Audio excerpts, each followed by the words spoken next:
If you're listening to the replay of this live, be sure to punch that like and subscribe button.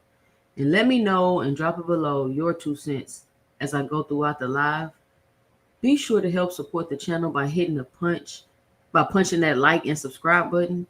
And be sure to let me know and drop it below your 2 cents.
Hi, welcome to the channel. I'm Jake, and this is our 2 cents, where we talk everything boxing, and everybody's entitled to their own opinion.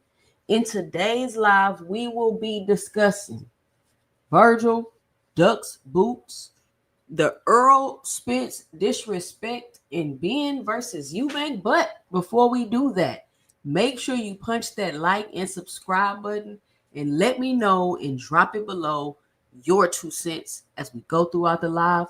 Be sure to help support the channel by hitting the Cash App at $2 boxing, or letting me know and dropping it below your 2 cents in the Cash App. But at the very least, make sure you punch that like button. Shout out to everybody in the building. Thank y'all for joining me tonight. Friday night, ladies' night. You know, the ladies are always fashionably late.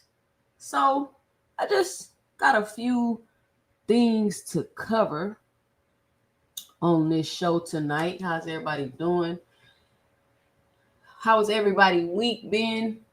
What stood out to you this week as far as the boxing news? Y'all know this is 2 Cents Boxing, the review show. So we're going to pull up a couple videos and take a look at them and review them. Just quick note off the top of my head. Put a 1 in the chat if you heard about Joseph Parker testing positive for cocaine for that nose candy. I mean, I'm not surprised. I mean, I don't put nothing past none of these fighters, none of these boxers. And this is Tyson Fury homie. Ain't this Tyson Fury homie? I think this Tyson Fury homie. So are we really surprised?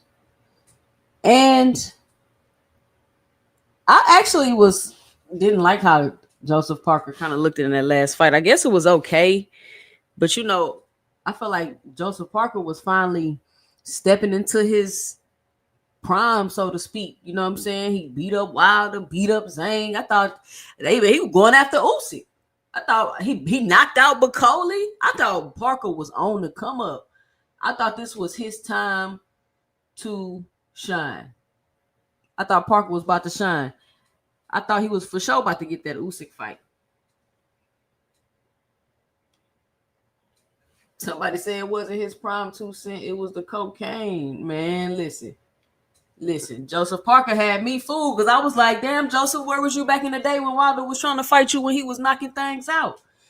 You wouldn't know where to be found then. Ducking and dodging. All them people ducked and dodged Wilder.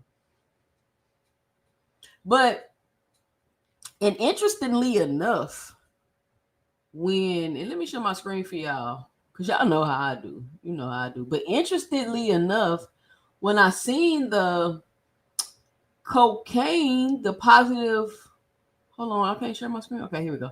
When I seen the positive cocaine thing, I also had seen somebody say Joseph Parker. Let me pull it up. Hold on. Because if I say it, y'all ain't going to believe me. Let me pull up my sources.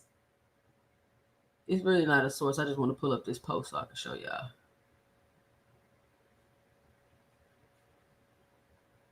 So here we go. So Ring Magazine posts this. Joseph Parker reportedly tested positive for cocaine in a VADA drug test taken on the day of his defeat to Fabio Worley. Now, did y'all know they test for street drugs? I guess so. So then I come across this right here. Former world champion Joseph Parker named in major drug conspiracy. Joseph Parker has not been charged, but has fought for 2 years to keep his name secret after being linked to a major international drug importation and supply conspiracy. Is that wild or no? Am I tripping? And listen, just for all of y'all that are watching me and you wondering why you've been seeing everybody with these different views on the YouTube and all that, is because StreamYard has this new feature where you can stream in 2 different views, I guess, the landscape and then the regular YouTube view. So if you're in the landscape view and you want to go to like the regular cell phone view, you can switch them. If you go to my page, I think you get to pick which view you want to do or whatever. I don't know. Y'all let me know how y'all like it. Let me know and drop it below If you're watching it on the regular one or you watching it on the mobile view. Let me know what y'all doing. I need some feedback so I can figure out the best way to optimize my show. Boxing hacker in the building. So, did y'all notice? And I guess maybe y'all wouldn't know it because he was trying to keep his name a secret, but it obviously wasn't a secret because they got articles about it.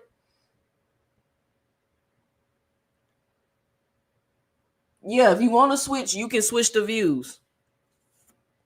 I'm just experimenting. I don't know. I really don't like the little cell phone view. I hate when other people do that, but I guess some people like watching it. Oh, I think it tells me who's watching it. Okay, so Boxing Hacker watching the cell phone view. Slogan 1 watching the cell phone view. Put a 1 in the chat if I'm right. Dank Father watching it on the computer view. Marco just switched it to the computer view. Okay, it tells me who's on the. Okay, get off the mobile view, Slogan 1. If you go to my page, then you can get on the regular view. You can switch it because I hate the mobile view too. Boxing Hacker Shelter, yeah, y'all on the mobile view. If you on the mobile view and you hate it, you can go to my page. You can click and go to my channel, and then you can switch it. No evidence in the building. What up, no evidence? I'm trying to let folks pull up in here before we get to cooking because we got to talk about this Vergil and Boots. We have to. We have to. The hypocrisy. I mean, I don't understand people. Like, it just gets so. It's just clockwork to just come up and tell y'all the hypocrisy. I just sit back and wait. I let y'all know when the narrative is being spread and the propaganda, and then I just sit back and wait. And then once it's exposed, I just come back and be like, duh. Kadir 13 in the building. What's going on? What was I talking about before I went off on? Oh, so Joseph Parker. So I don't know, man. I haven't really had time to dig into this, but think about these fighters, these UK fighters in Turkey and Kinahan and drug trafficking and all of this stuff, and you just probably just got to sit down and do a little research. It probably wouldn't even be hard to put the pieces together, honestly. Like, could you get Joseph Parker's court paperwork? It wouldn't be that hard to get that and read it. Like, maybe I might. Maybe I just might. But let's see what else. That's it for Joseph Parker. Uh-oh, Debo Dev.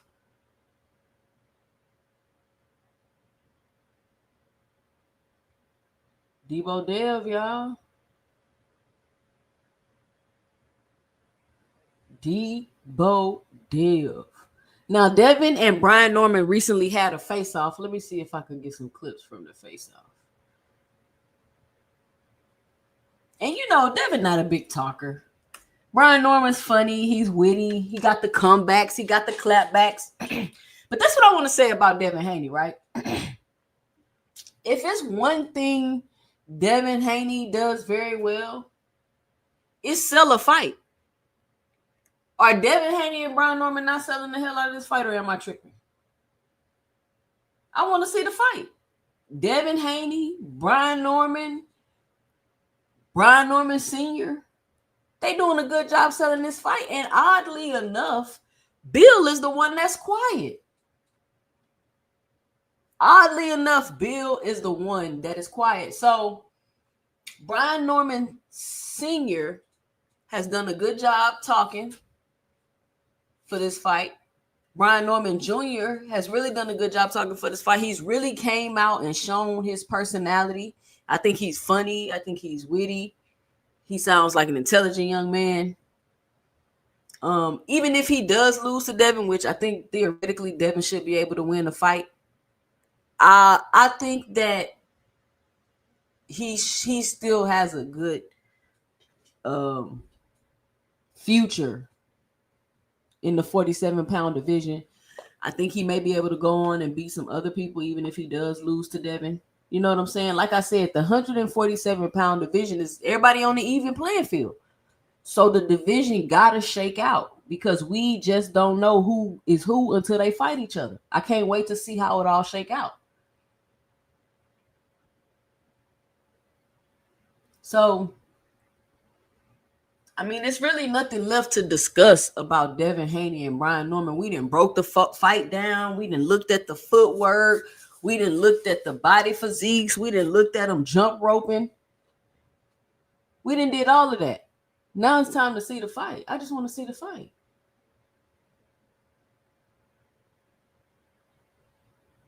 Let's see. I hate when like the history don't save all my shorts I watch. I know I watched more shorts than this today. Hold on, y'all. I'm trying to find the short I had a Devin punch in the bag. Where is that? All right, I ain't got time for this. Debo Dev. Hugh Brown say, if Devin Chin can hold up, we will see a good fight, I think. His chin held up the Ryan Garcia fight, I guess you could say.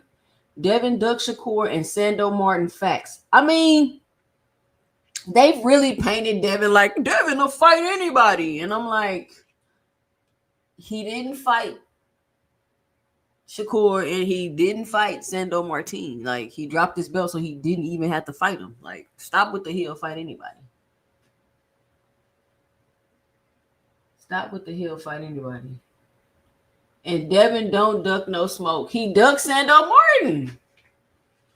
He ducks Sando Martin. And that brings me to my next point, right? I was just talking to somebody and they told me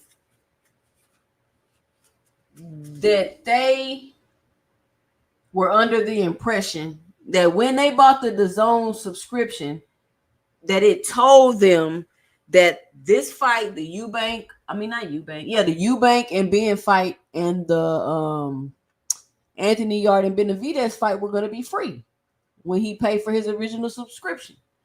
And then he was like, boom, then they flip it, and now they're charging for the pay-per-view. Now, this is what I want to say about the DAZN, right? That is what we call here in America false advertising. You cannot have somebody sign up for something and then tell them they're going to get one thing. And then when they're supposed to get the one thing that they expect because they signed up for it, for that one thing, you throw another price out there and you charge them for it. That is called false advertising because you did that with the intent to deceive them. You literally told them, the DAZN, we not doing no more pay-per-views. We woody woo, pop. The pay-per-view is dead. And then when they sign up for this app, you say, all you need is the DAZN app. Okay, cool. And then it went from all you need is the DAZN app to you need another subscription within the subscription to see the fights. Okay, boom, cool. So now you got the DAZN app. Now you got the other subscription to the other subscription so you can watch the fight. You got Turkey all in the video, all on the X, saying no more pay-per-views. Yay! Fight fans got their seatbelts and their helmets on and they Johnson bouncing Turkey. No more pay-per-views, no more pay-per-views. They just bouncing up and down their head, all bobbing all over the place. Pay-per-view is dead. The pay-per-view model don't work no more. And you keep hearing the fans repeat this over and over and over and over. And I'm thinking in my head, like, are these people under hypnosis? Or am I in the twilight zone? Because since Turkey has came into boxing, he ain't been doing nothing but lying and manipulating y'all. First it was, I'm only going to charge $24.99 for the pay-per-views. Which I kept telling y'all, it don't matter what price you charge. Nobody is going to pay for something that they can get free because the price is cheaper. Can y'all tell me if that makes sense? Tell me, right? If you could get something for free, if you could get something for free, you go to a Coke machine. Every time you press the button, the machine give you a Coke, because that machine over there, they Cokes are $1, and this machine give you Cokes for free. All you gotta do is tap the Coke button 3 times, and you get a free Coke. Now, if the machine over there that had been charging $1 and you felt it was too much to get a Coke start charging 25 cents, are you gonna go pay the 25 cents, or are you gonna go to that other Coke machine and press the button 3 times and get your free Coke?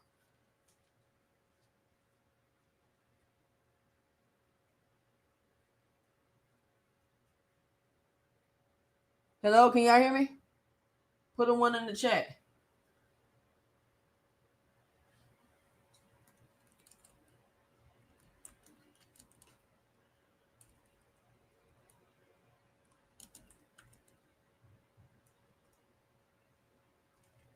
Box Hacker told me I was froze. Y'all can hear me? Am I do I sound good? Mic check. Am I regular?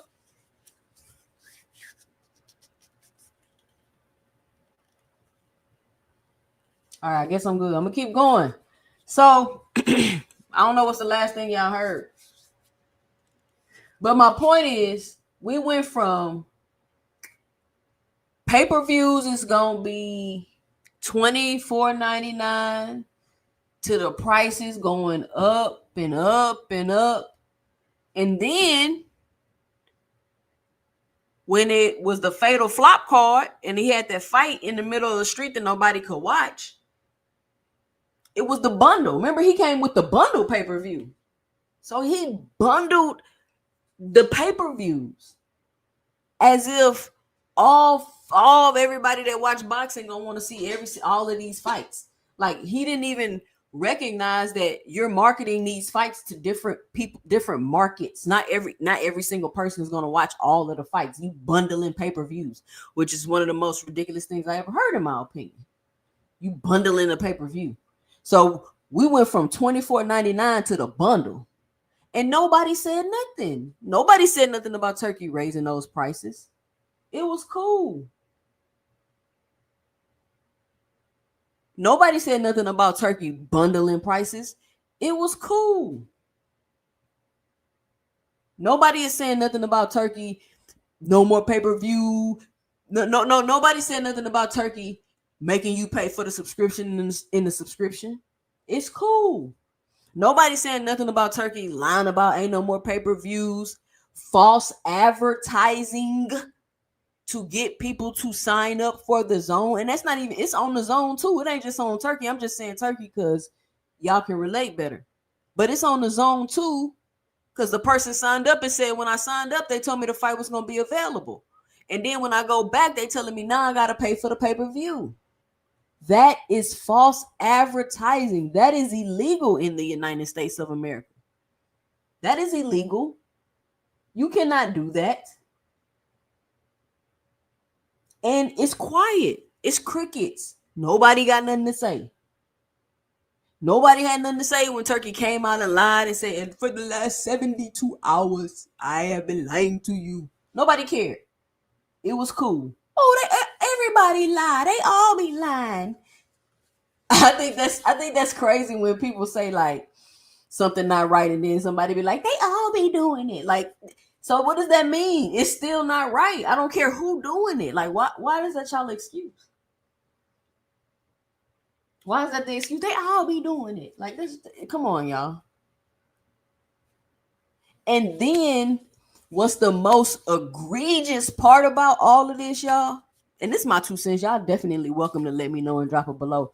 What's the most egregious part about all this is that right after those fights be over that y'all just paid $49.99, $59.99 for, that Turkey told y'all was only going to be $24.99. As soon as those fights are over, they're available on YouTube. They're available on YouTube. Soon as the fight is over, it's on YouTube. Hell, it might even be streaming on YouTube while y'all watching the stream that y'all paid for. So it's just a whole weird, this whole thing is a weird, very weird situation. And then you got the Conor Benn and Eubanks fight, which I'm gonna be honest with y'all. I didn't like the first fight. I mean, I get why people might have liked it, but I didn't like it at all. And I don't like the rematch. Like, I just don't want to see two fighters fighting each other at a disadvantage. Benn, you too small, and Eubank, you too big. You drained, and he too little. You in the ring, so drained, you look drunk, you barely can stand up, and ain't Conor Benn can't do nothing with you. And y'all want to see the rematch? Why? Why? I'm just asking. I mean, I know a lot of people like the fight, and listen, this is your 2 cents. You can feel however you feel. I could be biased because I'm not a big fan of the UK fighters, so that could be just my bias. But I actually do like Chris Eubank. I've watched Eubank fight, and the thing with Chris Eubank is he always got like some dramatic story behind his fights. Like, I ain't gonna lie, Chris Eubank kind of like a drama queen. You know what I'm saying? Like, he's very well spoken. He light skinned and all that. But then, like, when you really just pay attention and follow Chris Eubank, which I have been for a couple of years now, he always got some drama going on. Like, Chris, how can somebody as calm and well spoken as you always have so much drama going on? Am I tripping? Like, you beefing with your pops, you beefing with Liam, and like you beefing with Eddie. And when I see a person like that, like, how are you this calm and well spoken, but you got so many issues? Now, I'm not saying it's his fault. Maybe people around him are actually doing things to him. But in my experience, when somebody has a lot going on with a ton of people around them, they're usually the culprit. They're usually the culprit. Poponder say, what happened, 2 cents? I thought if you upgraded to Ultimate, you will get charged $45 and agree to a new contract with the pay-per-views for this month. Am I wrong? Poponder, that's what the person, listen, I don't fool with the zone. And I'm going to tell y'all my story, but that's what the person was just saying that I was talking to. That they signed up for the $45 so that they don't have to pay the pay-per-views. But if y'all got the zone, and you got this, let me know and drop it below. We're going to do an investigation. We're going to do an investigation. But he said if you upgrade it to Ultimate, you will get charged $45 and agree to a new contract with pay-per-views for this month. And he was saying that he's still being charged for the pay-per-view, even though he has the $45 DAZN. So put a 1 in the chat if you have DAZN. And if you have DAZN and you have the $45 plan, please let me know if it's still charging you pay-per-view for the Eubank fight. And I'm telling y'all, this is a big deal because it's false advertising. It's false advertising. Not only are you over here spreading propaganda, buying up the boxing media, nobody got nothing to say about this. Nobody got nothing to say. Nobody got nothing to say about Turkey lying. This whole time, nobody's saying nothing about Turkey lying. This whole time, he just keep lying. And it just keep getting swept under the rug. Now he false advertising. And then you got people like Boxing Hacker with the... Hold on, y'all. They didn't remodeled all my sound. $5 in the super chat. He says, Turkey ain't perfect, but he has done a lot of good things. Without him, we wouldn't be getting the fights this weekend or next weekend and Crawford fight. Shout out to Boxing Hacker. I don't care about Eubank Conor Benn fight. And I don't care if wasn't getting none of it. I don't care about whatever fights he putting on, Boxing Hacker. I don't give a damn about that. The man is false advertising. He's spreading propaganda. He false advertising. Y'all just be letting anything slide. That's what I'm talking about. You gonna sweep all that under the rug because well, we wouldn't be getting the fights. No. And you're telling me Connor Benn and Chris Eubank supposed to be making tens of millions of dollars and they tickets is $18? The tickets is $18. You telling me it's costing me more to watch this fight on television? $45 plus another fee, allegedly. Can somebody please clarify that for me in the chat? And to go see the fight is $18?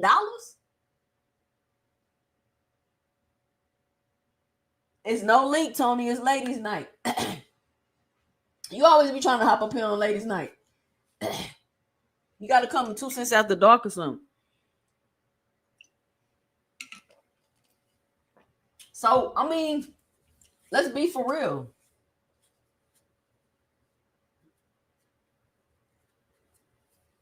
You never saw what ad? Boxing. Okay, Boxing Hacker, since you have the zone, sign on to your DAZN app and let me know if you have to pay. You ain't got no DAZN, Boxing Hacker. Stop playing. You know you be streaming the fights, bro. Cut it out.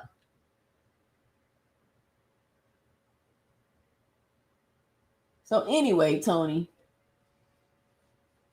So I mean, I'm just saying, y'all. It's getting crazy, and then y'all see like Turkey kind of getting less and less quiet. Like he fading in the back. He kind of fading in the background slowly but surely. He fading in the back. You don't hear much about Turkey. He ain't tweeting too much like that no more. What's going on? What's going on? But to keep trying to throw pay-per-view on people at last minute, like it almost seems like you're not trying to be successful with these fights. I'm not saying that's what he's doing. I'm just saying with what he's doing, that's what it looked like. Or either you just trying to trick people into purchasing your scammy ass app. Okay, Boxing Hacker says he have to pay for fights. Poe Ponder say they took $12.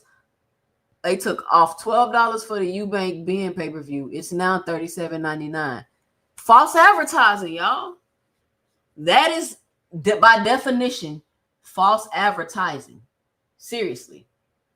So y'all can do whatever y'all want with that information. I just wanted to point it out to where y'all been letting Turkey slide with so much shit. Now he just doing criminal shit. He just false advertisement. Yeah, pay $45 a month for this. Make a year commitment. Oh, but then now you got to pay. So think about it, right? Y'all was crying about a $80 pay-per-view.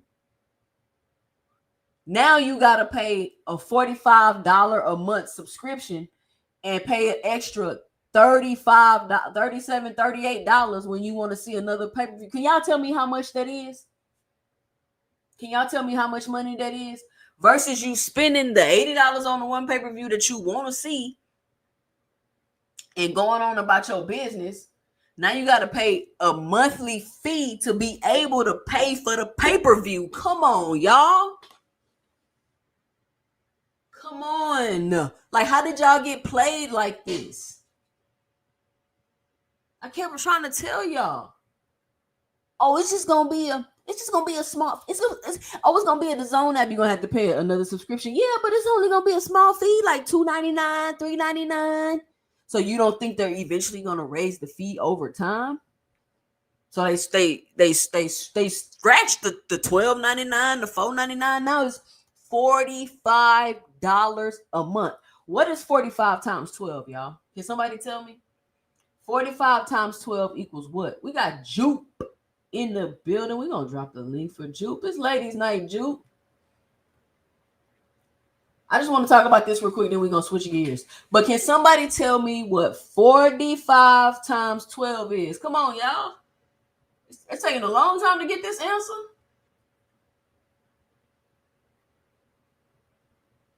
It's taking a long time to get this answer.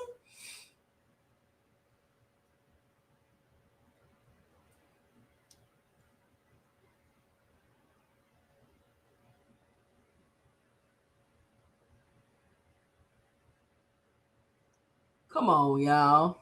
So I waiting on somebody to give me the answer to 45 times 12, right? So now you have to pay a subscription to be able to even access the pay-per-view that you still got to pay for.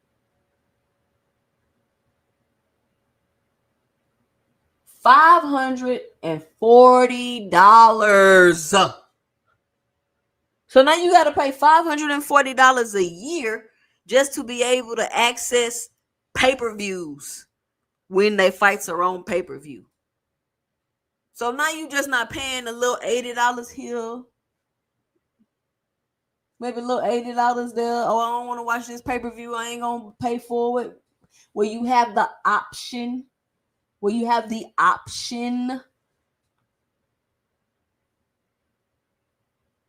Poponda says the way I understand it, it's $45 is the price with the regular subscription included.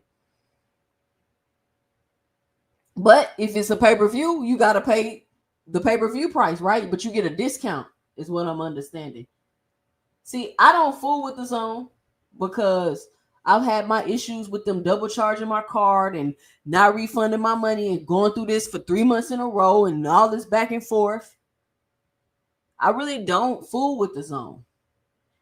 Plus, they streams be trash anyway. Burweezy say I already paid $224 for the year. They're more expensive than my Amazon and Netflix accounts. And they trash. Like the zone. Listen, to each his own. All I'm trying to say is somebody has been promising you this whole time that they're going to make boxing quote unquote cheaper, all while making it more expensive. And I don't understand how y'all just keep sweeping this under the rug and nobody like, hold on now, Turkey. You told me pay-per-views was gonna be $24.99. That's what you said, bro. That's what you said. Hold on now, Turkey. Like, wait. I don't want no bundle. I don't want no pay-per-view bundle on no boxing match. I don't want that, Turkey. I don't want it. Now it's $45 a month.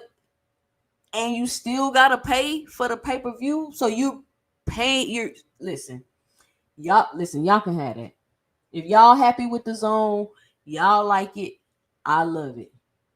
If y'all like being told one thing, and then you know what's funny and what make me think some of y'all under hypnosis is people still keep talking about Turkey getting rid of pay-per-views and Turkey and they keep repeating all these things that Turkey said to them, but they're not acknowledging exactly what he's doing.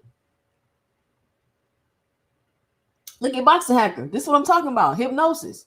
Still cheaper than PBC pay-per-view. How?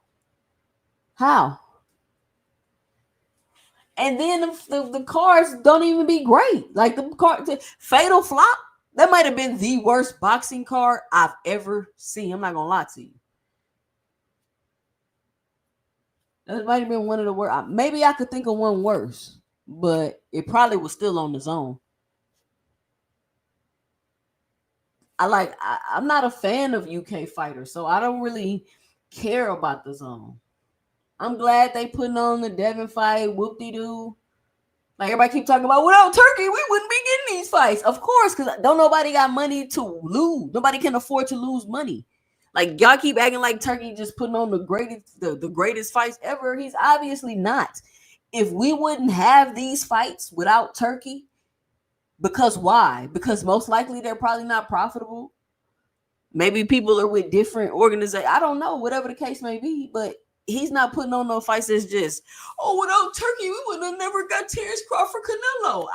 I would have been perfectly fine without ever seeing Terrence Crawford fight Canelo. Like boxing would not have missed that. They the ones that made that up and made you watch it. That wasn't a fight nobody was asking for. That wasn't a fight nobody was asking for. If it wasn't for Turkey, we would have never got Canelo versus Crawford. So what? Like what's Canelo versus Crawford? I mean, whoop-de-doo, he beat him, he got the belts. Congratulations to Crawford. He's the best fighter in the universe. Nigga's the best fighter to infinity and beyond. Congratulations to him. But I promise you, I would have been fine. I would have been just fine if I never seen Canelo versus Crawford. So I'm gonna switch gears here, and we gonna do a little review video. And I gotta touch on a touchy subject here because I understand where people are coming from with their opinions, but I gotta say, I have to say this, y'all, as a fan, y'all gonna stop the Errol Spence disrespect. Like, it's like, I get it, he got beat up, he got the car, like, I get it, I understand, but I feel like y'all taking it a little bit too far. Ever since Vergil said that Spence was his dream fight, which we're gonna cover that next, people been like kind of like shitting on Errol Spence, and I just don't think that it's cool. Now everybody's entitled to their own opinion, especially over here at 2 Cents Boxing. But I'm just gonna get my 2 cents about how everybody been going so hard on my boy Errol. Now I get it. He didn't look great against Terrence Crawford. People thought the fight was gonna be one way. It ended up being one-sided. I personally thought the fight would be more competitive. I thought Errol would win, but he didn't. And he got his ass whooped. Now, he's been out the ring for a while. People questioning if should he come back. Some people saying he retired. He don't need to do this no more. He don't need to do that no more. And I'm just like, can we let the man come back and see a fight and then give a better assessment before we just be like, Vergil will beat the shit out of Errol? Like, y'all, like, come on. Vergil will beat the shit out of. We don't know that. You cannot definitively be sitting there and saying that because Errol Spence come back, fuck around and be 60% of himself and beat Vergil. Because, like, who is Vergil? Like, I don't understand all this Vergil Ortiz hype. I didn't even understand it in 47. Virgil's a decent fighter. He's a decent fighter. But let's give Errol the respect at least of him just being able to come back and we see how he looked before we just act like, I don't know. It's very weird to me. Now, would I want him to come back and see him fight Vergil? No, I would want him to get a tune-up. Of course. I want him to get a tune-up. I want him to make sure he's okay. I don't want him testing himself against an active, fresh fighter like that. Like, go fight somebody else that's, maybe a decent fighter, a decent name, right? But let's say Errol come back and fight Vergil. Fuck around and beat Vergil. Then what? Then you got egg on your face because you should have just took your ass whooping from Boots. Vergil. But I'm going to try to play these videos. Let me know if this works. Because it's Friday. It's the review show. It's ladies' night. Ladies, I dropped the link if y'all trying to come up on the panel. I mean, and Andre Ward has some choice words too. I want to try to play that.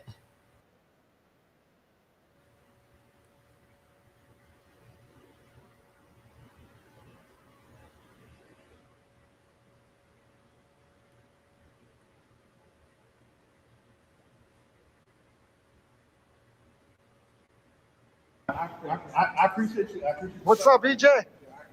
How you doing, man? Hey, man. It's been a while. How you been? Been okay. Can't complain too much. Yeah. I just saw Frank, and he said you guys are still working together, you and Frank? Yeah, for sure. You coming back, man?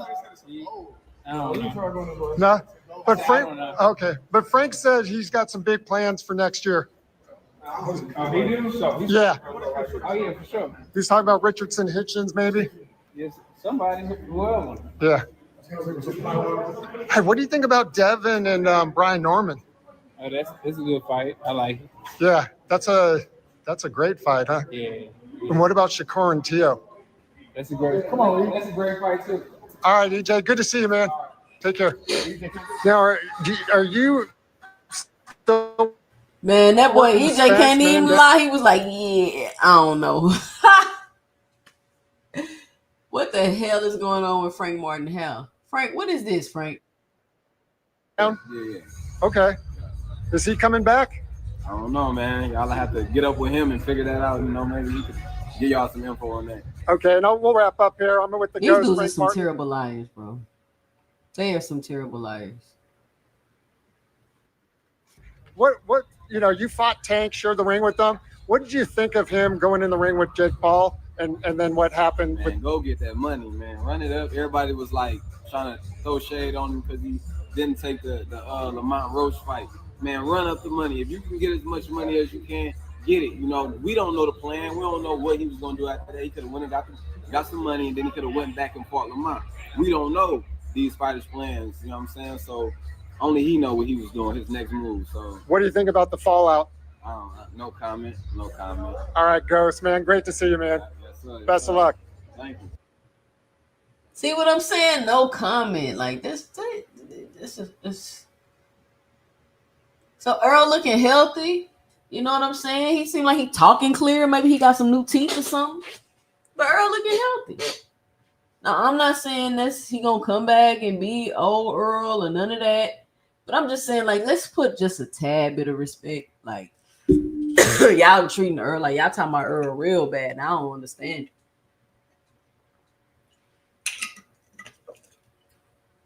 I don't understand it. But Frank gotta do something with that head, though, for real. Frank gotta do something with the head. All right, so I've been talking 45 minutes. Let's get to the topic at hand. Vergil Ortiz is a duck. Now, y'all know how I feel about the duck word. I might toss it around when we talking here on YouTube, but that's just like stage talk. And when I say stage talk, I mean that's just like YouTube lingo when you're talking and debating and arguing with people, right? I rarely say people are a duck because I do understand the nuances in boxing and the behind the scenes and the business and this and that, right? Now, 2 cents. Why do you say Vergil was a duck? Now, I've been asking, and if anybody can find this picture, you can DM it to me. You can email it to me. Can somebody please find that tweet that Vergil put out when he was holding up that duck and they was trying to call Boots a duck? And when that whole little debacle was going on, when they was like, when Boots clearly said he wanted to unify the division before he moved up, and then all of a sudden there was all this, oh, I offered him a fight and he said no, and Boots a duck, and he should stop what he doing in his career to go fight somebody that ducked him the whole time. They was at 147 pounds and said they needed 48 months to fight him. He should not be trying to unify. He should just go to 154 and fight Vergil Ortiz, when all I ever hear y'all crying about is Tank never even unified. He never even unified. So Vergil Ortiz was like, you know what? I mean, not Vergil Ortiz. Jerome Bruce Ennis was like, you know what? I want to go beat somebody for their belt before I leave this division. And we're not going to sit here and act like Boots had all these opportunities to fight all these great people at 147 pounds. Like you didn't have Bud and Errol not holding up the belts, but, trying to get their undisputed thing going on. And everybody, all the big names, all the quote unquote best fighters at 147 pounds, y'all can't sit here and act like Jerome Bruce Ennis was not ducked at that division. So can we all agree that Jerome Bruce Ennis was ducked at 147 pounds, even by Vergil Ortiz? So for everybody that keeps saying Boots ducked Vergil first, no, he did not. No, he did not. Vergil said he needed 48 months before he was ready to fight Boots at 147 pounds when they tried to fight him then. So that's the one thing, right? The last straw, which made me come out and make a video, about the whole Boots and Ortiz thing was when I seen Vergil holding up that duck, smiling, calling Jerron Boots in the duck. I said, all right, now this is enough. This is enough. I have to come out and let people know this is propaganda. It's all cap. It's too much media attention on this. It's too many people in an uproar because Boots was like, nah, I got other plans. Why is this the reaction?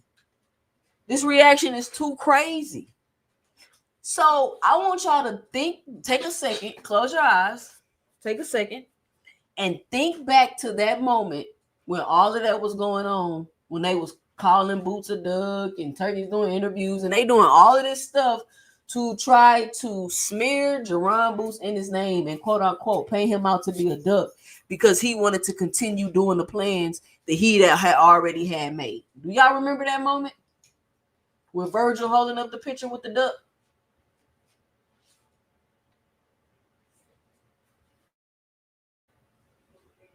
Put a 1 in the chat if y'all remember that.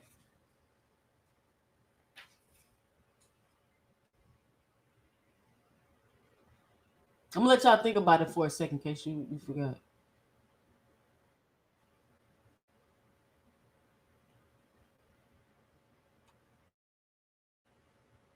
We got Jupe in the building.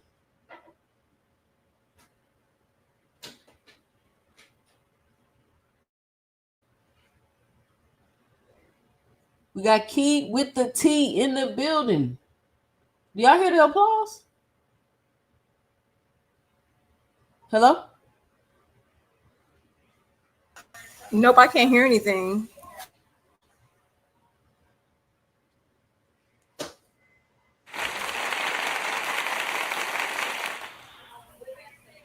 There we go. Hey, y'all.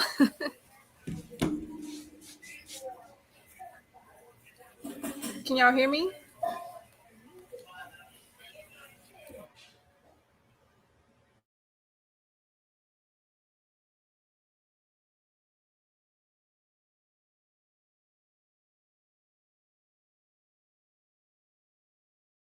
Okay, I can. So y'all can hear me. I just can't hear 2 Cent. 2 Cent, you still there? I don't see Key. So I don't know if I need to come out or you need to come out and come back in. Can y'all hear? Oh, not here.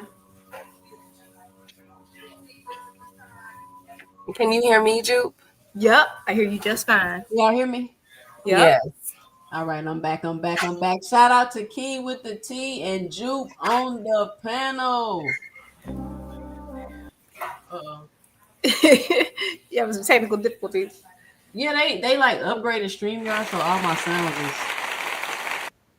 my sounds is out of order. Yeah, like YouTube's been weird the last couple of weeks too. So what's going on, y'all? What's y'all 2 cents? What you got for the show, Jupe? I'm just sitting here listening to you cook. So I wanted to comment on that first topic that you were on when I first came in. You were, and I'll go back to the virtual thing real quick. But I just wanted to say, I think that I don't think anyone's excited about like these new fees. When They got a TV on in the background. Can you turn it down? Oh, my bad. Is that better? Yeah, that's better. Okay. I don't think the issue is that. I don't think they're like, oh, it's okay. We found what the charges. It's just that like people went so hard for Turkey. They were so, and he got all this money and blah. And I kept telling them, like, I don't know why y'all can't see these plays a mile away, but somehow they can't. I don't think they're happy or ecstatic about it, but they have to pretend to be now, right? Because that's like, how you kind of pinch your tent somewhere, so now you kind of gotta kind of just keep going along for the ride, even though you're really mad. I don't think that they're happy about this. I mean, because if it's based on what you were saying, you're gonna spend. This is almost gonna be double what you would have been paying with PBC, if I'm not mistaken, because you had to like $500 before you buy a single pay-per-view, unless you get some type of bundle. But either way, the stuff that you're paying for, that's not pay-per-view. A lot of times, it's not even. It should be free. You shouldn't even have to pay a subscription for it. So I just don't understand all that. And when it comes to Vergil right now, I'm a Boots fan, but I like Vergil too. And so like the way he moving, I'm not surprised. And I know people are like, oh, well, you know, Boots was sent the offer. I just like that whole offer thing was he say, she say, and it's just so convenient that everything that they said about Boots is just happened to be playing out for Vergil. I told them it was a setup from the get-go. Facts, facts, facts. And we're gonna cook some more on Vergil because I got some more stuff to cause you know I just dug like one layer deeper and I got some questions, especially for these quote unquote hardcore fans. Key with the T, what's your 2 cents? What you got for the show? Can you guys hear me? Am I good? Yep, we hear you. Okay, cool. Salute to y'all, Queens, man. Make sure you guys like, subscribe to 2 Cents channel. Salute to everybody that's here. I forgot to say salute to the other queen that's in the building, Miss Kendra. Salute, Queen. Well, and salute to the kings up in here as well. So to talk about that Vergil Ortiz and Boots situation. Now y'all know, y'all didn't cuss me out already, okay? Y'all didn't already cuss me out, but I have to make this point, y'all. Isn't it weird that it's mostly his team doing all of this talking? Like, I would not have known that Vergil hand is hurt and that he may have to, have surgery or possibly be out for some time if it wasn't for his daddy, Ortiz Sr. You see what I'm saying? So, like, I just find it, I'm trying to put it all together because normally with the teams, I can honestly say with Bozy Ennis, one thing about Bozy, he's saying 10 toes down for Boots. Now, y'all could say what y'all want about who ducking, in the chat and how y'all don't like this and how y'all don't like that. But one thing in Bozy Ennis interviews, when it come to his son, we can at least be, he has always been consistent. We can all agree that Bozy has been like, line them up, we'll knock them all down, right? Those are facts. However, it's totally different because now we not only have Bozy doing that, but Eddie Hearn. And now on the other side, Vergil told Boots to get in the ring. And then next thing you know, not even 24 hours later, they want 10 mil. Not even an hour after the fight, Vergil Ortiz want to fight Errol Spence. Not even 24 hours after the fight, the zone is blocking Errol Spence from getting that fight. And that's another fighter too, low key, that we do got to talk about because as far as getting blocked out from fights, because 2 Cents had said that about Boots, that he couldn't even buy a fight at times. Nobody was really looking his way. And that is absolute facts. But I find it very interesting that Spence has been in this situation too for the past 2 years. We know of at least 2 or 3 fighters now that they are actively blocking Spence from fighting. And we know that those are money fights. We heard about the Fundora situation. We heard about the ranking situation last year when the sanctioning bodies didn't want to rank him or Charlo. Who remembers that? And now fast forward with this Vergil Ortiz situation, and we have direct reports saying, "No, we blocking Spence," like literally. And so that's another fighter that can't buy a fight as well. And I find it very interesting that all this stuff has happened, even though the fight happened Saturday night. Within by Sunday, boxing YouTube boxing was out in chaos because of everything that was coming from Vergil's side. And then next thing you know, the icing on the cake, all of a sudden his hand is injured. And then here come Robert Garcia saying we need 1 or 2 more fights. I'm not in that Boots just got there. So basically, let's wait Boots out. I don't like this. Now, I will say, of course, with Vergil, he's one of my, I like Vergil as a fighter and everything else. But I don't like how his team is moving. You know what I'm saying? Like, I'm really focused on his team. I hear you, Key, right? And as a reasonable, intelligent, sophisticated boxing fan, I would agree with you. But I got to get on these hardcores right now. Because when people were saying, It's Eddie Hearn. They said, no, he signed with Eddie Hearn, so it's Boots' fault. So I don't want to hear that. It's all Vergil's fault. I don't want to hear Vergil want to fight, but his team don't, and that be okay. Because if that were Boots, they would say, he need to go tell him he want the fight. He need to push for the fight. And that leads me into my next point of this double standard. And it's like, y'all know me. I hate to play the race card and bring it up, but when it's applicable, I'm going to talk about it. Because Vergil Ortiz is getting away with a whole lot of things that the hardcore fans don't let the black fighters get away with. Vergil Ortiz started at 140. He been in 3 weight classes, ain't never been a champion. Never been a champion. And all you hear these hardcore fans crying about is champion. He ain't never even unified. That's Tank's biggest criticism, is that he ain't never even unified. Boots has unified the 147-pound division, and they treating this man like he haven't accomplished nothing. How dare Vergil fix his lips to say Boots need to do more to fight him? Are you kidding me? And how dare the boxing community let him get away with that? I can't believe it. Could y'all imagine, Drew and Key with the T, if Boots got out that ring and said, well, my dream fight is really Spence. I really want to fight Spence. Could you imagine the Boots that would have came out of Boots' mouth? I just want y'all to take 3 seconds and imagine it. Just imagine it. Just imagine it. Oh, I really want Spence. And then imagine people saying, well, I mean, I understand where he's coming from because Spence the money fight. After, I just went over it earlier, the picture of him holding up that duck, talking about Jerron Boots in his ducking him. And then y'all want to, like, it's crazy because is it okay for him to quote unquote, listen, I don't care if he's ever been a champion. I'm pointing out y'all's hypocrisy. Is it okay for him to never have been a champion because he's Mexican? And then for him to fix his lips to be like, oh, I beat Madrimov, I beat Lubin, I got the right to fight whoever I want. Like, who the fuck is Madrimov? We already knew you was gonna be Lubin. Wasn't nobody expecting you to lose to Lubin. When they expected me to lose to Lubin, who expected you to lose to Lubin, Vergil? I thought, now wait a minute, 2 cents. Now I did not know that Lubin was gonna fight like that. Now I said, I was like, I think it's gonna be competitive. I was up here with Juping you last week, remember? And I said, yo, Lubin, I saw him with Jesus Ramos and his last fight, he looked good. I didn't know Lubin was gonna fight like that. I didn't know that he forgot how to do defense. I didn't know that his feet was gonna stand there. I didn't know that he was just gonna put his hands up and just go to sleep. I'm standing up. I didn't know that. Nah, I had no idea.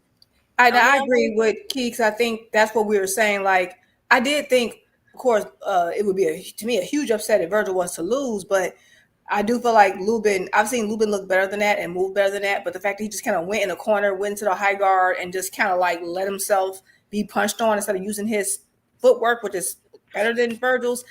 I was disappointed in that because I wanted a little bit more of a competitive fight so I could just see more of Vergil. But yeah, but I would just say, to what you're saying, you 100% right on all that. Because like it's 1 minute belts are everything and next is not. It just depends on who people like, right? And so like my thing is, if you have a stance, have a stance, right? If belts are the end all be all everything, then it needs to be consistent. It shouldn't only be a prop. Like you if you care about fighters unifying, it should only then you should be that way across the board. If you only have a problem when someone's never unified because you don't particularly like that fighter, then it has nothing to do with unifications. It has to do with the fact you just don't like that fighter, right? And that's why you give the next person a pass. And it's just, and I think I keep saying the problem we're having is inconsistency. People don't have a code. People don't have a particular way to move. They don't believe in nothing. It just sways day to day depending on who they don't like. And what Key was saying, I agree, but it is Vergil's team, but it's Vergil himself. It seems like they're all in unison. And like I was saying earlier, so now he's saying, so he went from saying Spence is my dream fight, but he said something else that was to me even more important than simply saying Spence is his dream fight. And I have a video of it. I'm gonna post it in here. But the other thing is that now he's saying, oh, you know, I can fight whoever I want and blah, blah, blah. And I could do all this. But like, and then his team is, I think it was Robert Garcia saying it can be 1 or 2 fights down the line. Now, is that a coincidence that they just tried to sell us on the idea that the reason why Vergil and Boots didn't fight in this November was because Boots needed 1 or 2 tune-ups? Didn't they tell us that? And now suddenly, what is Vergil team saying? He need 1 or 2 tune-ups and not a peep. And not a peep. So what I'm saying is that was always their plan. They just knew it. And so what they tried to do is get ahead of the pressure and put the onus on Boots by saying he's the duck, but they always knew their plan. And they also did not anticipate Boots, because Boots is kind of quiet. He talks about sparring in church. That's it. He is very short post. He's not a talker. He even shocked me. No one anticipated him going in there, popping it like the way he popped it, and not backing down, saying he gonna make your family pay for all this. I think I scared the bejesus out of him. Like, wait, who is this person? Who is this person? You know? And I think, but I think the whole plan was never to fight him next anyway. But now they have to like show like, oh no, we passed that, and now it's complicated. But how can it be complicated if you were ready to have the fight this November? So it's just that's why I say the whole, oh, they offered him a fight, Boots turned it down. It was he say, she say. It was never intended to go down because they were not about to put Vergil in there coming off of a layoff like that. They just weren't. Like, and I keep saying, like, sometimes you just need a little common sense and people will see it. And so I'm just happy it's all coming out now.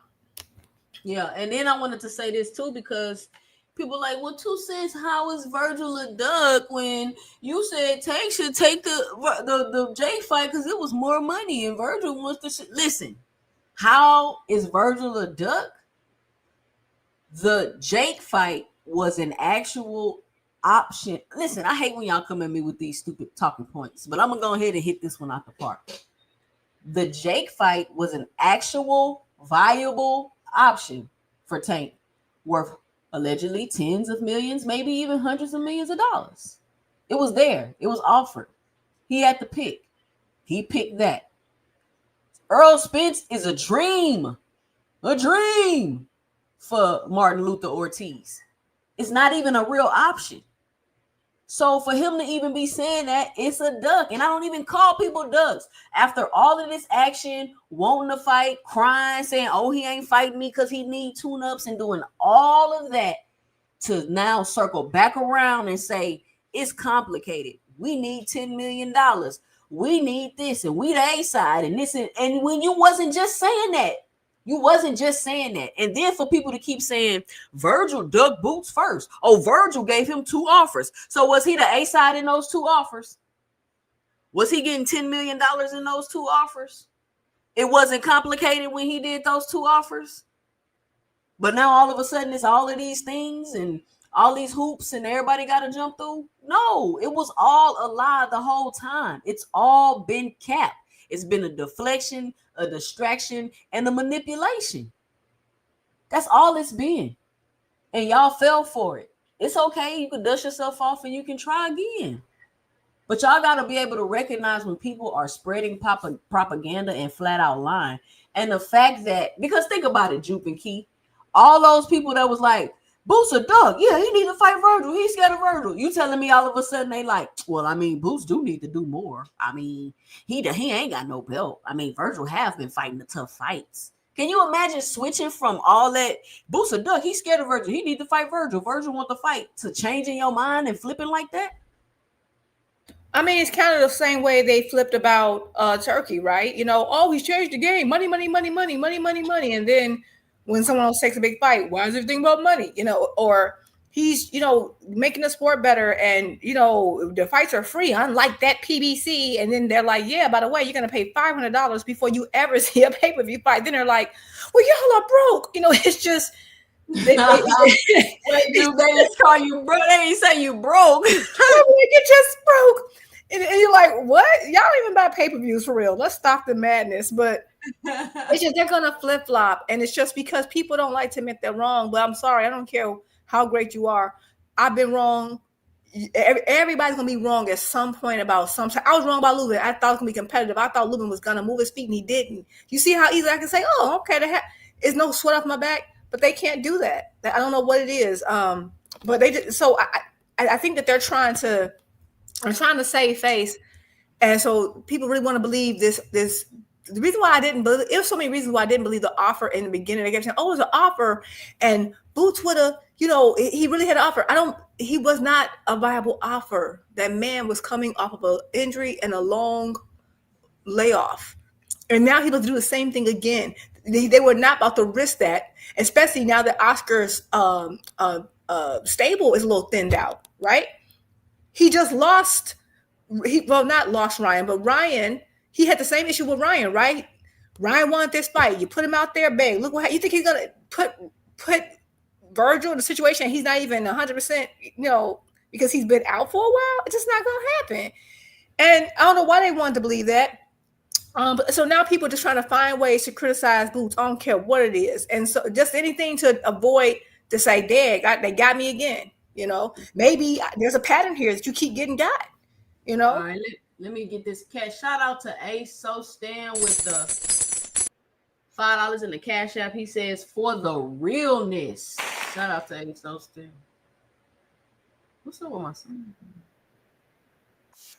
Sin Ironheart writes at 2 cents. Don't know if you touched on it, but Charlo said Spence and Vergil were planning to fight months ago. Okay, see, I don't listen. If they fight, they fight. The issue is not you fighting Spence, right? The issue is all the capping you've been doing and calling Boots' name and using Boots' name to sell your fights only to turn around and fight Errol Spence. That's the issue. And now you're looking like a duck. Like you damn near owed Jerron Boots an apology for real. Hold on. If that's true, you do understand that just further. I mean, I don't know if it's true because Charlo just be saying anything. You know I love him. If that's true, that kind of lends to my point that Boots was not the plan. So they better hope that's not true. Hold on, we got another Cash App. Y'all support. If y'all enjoying Ladies Night, be sure to support the channel. That's how I'm really able to gauge, how good of a job I'm doing.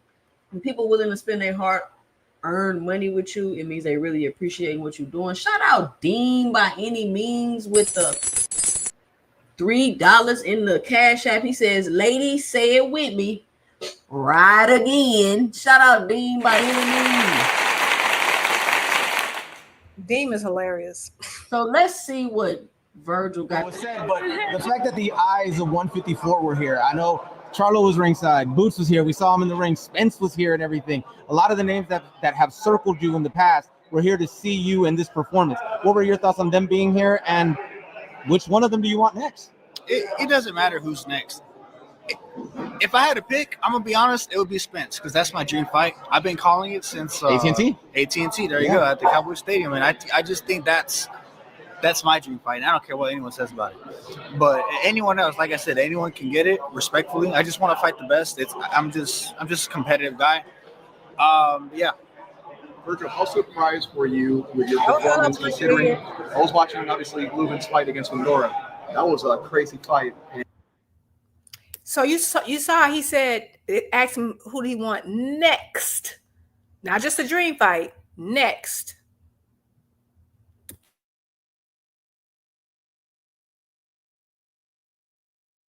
If you're fighting Spence, you fighting Spence. To be honest with you, you ain't said Errol Spence not none. But I think it's y'all there? Can you hear me? You got quiet. Hello? I'm here. I'm sorry. I can't hear you. They think they slick, like they trying to catch Errol like at the bottom. Like Vergil, you should have been fought Errol. Errol was trying to fight Vergil too at 47. So and that's my only problem with that fight. It's not that I don't have it's not like for me, I love Spence. I really do. I don't like younger fighters seeing an older fighter which I'm not saying he like Spence can't win because stylistically it's a winnable fight for Spence. I don't like that we saw that this man has had a 2-year layoff. We don't even know if he's coming back yet. He looks in phenomenal shape though. I'll give him that. He looks really good. I don't like that when you are saying you're the best at 154 and especially after you were just trying to make the world think that Boots was ducking you, and now he in your face, and now you're copping pleas. And well, what had happened was it wasn't. I didn't say it. It was really your team that said it. And you explaining yourself. He pointing at your dad, and then you sitting here talking about Earl. Crazy, man. Crazy. But I mean, like I said, go back and watch the videos. I said Vergil Ortiz is attaching his name to all the top fighters at 154 pounds so he can keep running around here bullshitting while he acting like everybody ducking him. I already told y'all what it was. When he came out and said Charlo ducked him, I said, okay, bro, he tripping now. He tripping now. Why would Charlo duck you, Vergil? Wait a minute. Vergil said that Charlo ducking him? Yes, they said No, come on now. They said Charlo offered and Charlo ducked her. Let me show you. I think I made a video about it. Oh my goodness. See, that's a pet peeve of mine is fighters who gotta make it seem like everybody ducking them. Like that's just annoying to me. Okay. And I like Vergil, but now he working my nerve. No, Vergil irritates. I've been telling y'all Vergil is cap, man. Him and Oscar will be over there capping. Here you go, right here. Jermell Charlo ducks Vergil Ortiz. It's the boogeyman right there. And I talk about the bullshit that Vergil doing in this video right here. Y'all go watch it. I already called it out. Telling y'all. I see straight through what Vergil and Oscar doing. You gotta think about what Oscar is good at, right? Oscar De La Hoya is really good at building these Mexican fighters, and they don't even have to have belts. Ryan Garcia ain't been no champion. Vergil Ortiz ain't been no champion. And then he told y'all how he moved Canelo. Like he came out while he was trying to hate on Canelo and gave up his own game plan. How he protected Canelo from certain fights. And y'all remember all that noise Oscar was talking about Canelo? It's the same thing he doing right now. It's the same thing he wanted to do with Ryan Garcia, which is why he ain't want him to fight Tank. And it's the same thing he's doing with Vergil Ortiz, which is why he might fight Boots. I don't want to say the fight ain't going to happen at all. But to be honest with you, I think it's a terrible style matchup. And Jerron Boots Ennis is going to beat the career out of Vergil Ortiz. Not the career. Whoa, 2 cents. The career? He said not the crap. She said he's going to beat the career. Just like Errol Spence beat the career out of Mikey Garcia. Oh, you know what? Wait a minute. What? What's up? The patterns are patterning. Oh, what you see? I'm just saying, like, okay, 2 Cents has made some valid point, but the difference was Mikey was a champion. Mikey, okay, because she was saying, okay, his fighters, he's trying to like make them big in a sense, or at least claim that they're a bigger person, and then that way, you have to negotiate with me. It didn't quite work as well with Ryan, although Ryan did get some stipulations his way. I mean, think about it. That was Mikey Garcia and Errol's first pay-per-view, and if I'm not mistaken, I believe that went 50-50. I'm not sure, or 60-40, maybe 60-40, but Mikey got a good split off that. I don't think Mikey, I think still had a better 140. I don't know, but I have to double check that, because that mean Mikey went up with no belt and got a good deal with Spence. Yeah. And made same thing. Ryan made a really great belt. I mean, a really great deal. Got good money off that, even though he had never had a belt. He wasn't A side, and he didn't make the most, but still. And now with Vergil, he's trying to repeat the same thing, but he's trying to be more careful because he's seeing how he already we saw what he did with Mikey, and then I feel like Ryan been a little weird ever since he lost the Tank. Not a little, a lot. And that's what I'm saying. Like, okay, we thinking Errol Spence is this and blah blah blah, but shit, Earl get in there and still fuck around and beat Vergil for real. Like, we don't know. Because honestly, I'm be honest with y'all, I like Vergil, he cool, but he just not that good to me like that. Like, I don't really see what y'all see. Like, it's nothing that Vergil does that makes me think. I think he's good. I think that he's, for his style, I think he's good. I think there's a lot of people who are not gonna be able to get through him. Doesn't mean he's gonna be everybody, but there's a lot of, especially 154 is just that's why it's my favorite division. It's so much it's in any given day because it's everybody's so talented and it's such a plethora of style. So I don't know, but real quick, one other pattern wasn't Cepeda also Golden Boy? Yep. Yeah, he still is, I think. And then he just loses to Shakur and never got a belt. Yep. And he was ranked. Remember, that's Shakur's toughest opponent.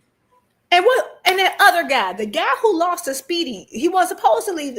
Remember Speedy Rashidi Ellis? He wasn't supposed to. He was building him as kind of like another star. He was at welterweight. Y'all remember? He fought Speedy Rashidi Ellis. Speedy Rashidi Ellis upset him, and they put Speedy on like the back burner, and he didn't get another fight once he beat the guy that they didn't expect him to beat. I can't think of his name. Who got chat? Y'all know who she talking about? But I think that was Golden Boy. Rochas, yep. Rocha. Yep. Yeah. Alexis Rocha. Alexis Rocha. And Rocha never got a deal because of it.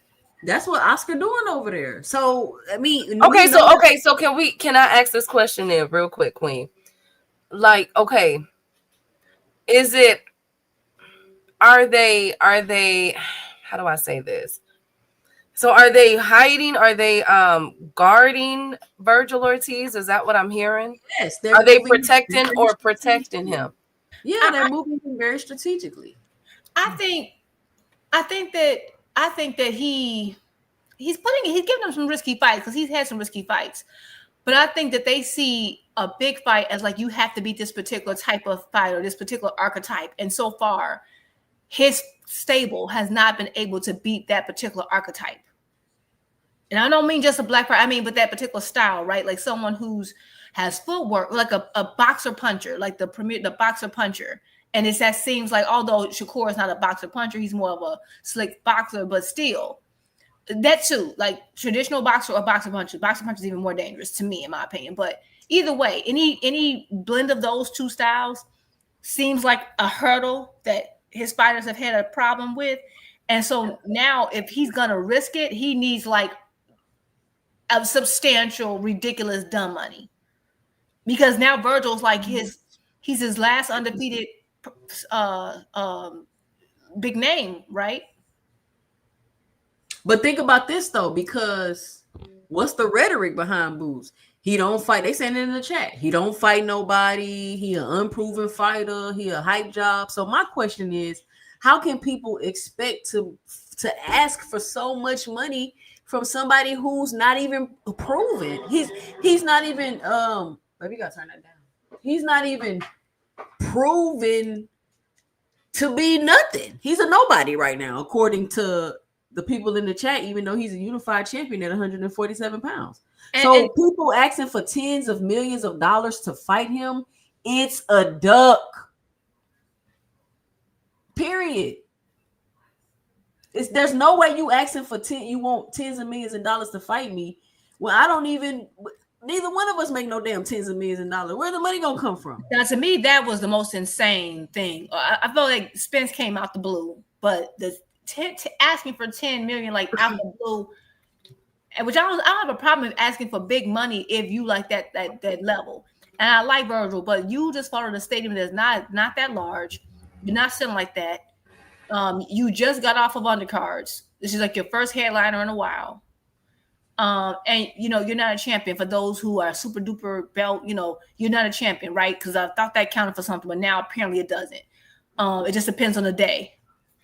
So I don't understand. And so not in my opinion, based on all historical evidence, Vergil's not the A side under no circumstances, because not only he's not as accomplished as Boots. You don't sell as much as Boots. Boots been headlining for a while and selling out. Like Vergil has been doing that. So there's no real. I don't understand on what basis are you the A side? There's none. All that stuff is just deflection, and it's just to the point. Like, just let me know if they fighting, because after it's like somebody been talking noise all day, right? Like two people they supposed to fight at the end of the day. The end of the day come, they meet up to fight. They just talk, yell, and scream, and then they walk away. And then the next day they like, we fighting at the end of the day. It's like, man, I ain't finna fool with y'all again. You had everybody hype all day yesterday thinking y'all was gonna fight at the end of the day. And then when at the end of the day came, y'all just yelled at each other and walked off. And then you're gonna try to tell me again today? I'm not worried about y'all. If y'all fight, I'll hear about it. Because like literally, y'all should be mad at Vergil Ortiz for wasting y'all time and y'all energy and y'all hate. He wasted y'all hate. All that hate y'all had for Boots ducking, it was a waste. It was all unwarranted. Vergil was the duck the whole time. He was projecting. He the one that needed the tune-ups. He the one that came in the 54 division and fought the dude with the aneurysm. He needed the tune-up. He the one that needed another one, quote unquote, 1 or 2 fights. He do. He the one that want to go fight Errol Spence and try to catch him in this moment and make a lot of money and do all this that he need to do. And I think it's funny how people are okay with the money thing now. So now taking the fight for money is cool after people blatantly criticize it for the last few months. Like it's hilarious now. You don't hear no legacy talk, do you, Juke? No, none of that legacy. I'm telling you, it's just the goalposts moving. Y'all don't have. Let me shut up. Oh my goodness, like y'all no code. Y'all just don't stand on nothing, huh? Oof, I'm rocking with noodles. All right, let me shut up there. You know. So I mean, like I don't know, Spence gonna come back and fight Vergil. Hey, more power to him. I don't know what the hell Spence. That nigga he's like the most hard-headed person I feel like I know ever in my life. Like, you really gonna come back and fight the most active 154 pounder right now? All right, Spence. And Spence hard-headed, so he just might. I don't think he will. I'm hoping he won't. But we know Spence don't believe in tune-ups, which is why I was saying, and this is at me trashing Spence and not saying he does have a lower chance of winning if he's gonna go right into a fight with Vergil, because again, that's you're older age. You have been sitting out for a long time. You look in great shape, but again, we don't know what that's gonna look like. We don't know how your punch resistance. We don't know if it's gonna be slower. We don't know. So, in my opinion, if you're gonna risk coming back, right? I say this is just my opinion. Don't do the heavy lifting this time, bro. Don't try to run through a gauntlet. Wait. So who's fighting next? What's his name? And I know Key probably gonna get mad at me. I hope she doesn't, but and this is not me. Don't even go there. Don't even go there. Hey, I'm not. Don't go there. Y'all gonna stop with Xander. I'm saying Xander is still a challenge. That's why I said, let's see how I prefaced it. Xander is food, Key. He food. Whatever. I prefaced it by saying he's not going to take a tune-up. So I'm not calling Xander a tune-up. I'm saying take Xander versus a boss. I'm killing this young man's name. I do too. I don't know how to say it. That's a lot of syllables. I got to go back and look. I don't even remember his name right now. I can't remember right. It's spelled. Anyway, Xander versus a boss. Take the winner of that fight. That way, you got 2 belts automatically, 1 fight. And if you want to go further and do something else, then fine. But at least you a 2 division champion. You got that extra belt to tuck you. But because I'm not saying they're tune-ups. I'm just saying, I would aim for Xander. Not only that, because also for business reasons, because apparently PBC and Top Rank are starting to have a little bit better communication so far as their fighters fight each other. So it just makes sense. So I'm not calling Xander fool key. I like Xander. But how y'all know Vergil Ortiz ain't a tune-up for Errol? How y'all know Vergil Ortiz ain't a tune-up for Errol? We don't know, but because we want to act like Vergil Ortiz so good because he just be lubing. Come on, man, he ain't even put up a fight. Okay, but here's what I think, and I think all of y'all, both of y'all make very good points. But here's what I think, right?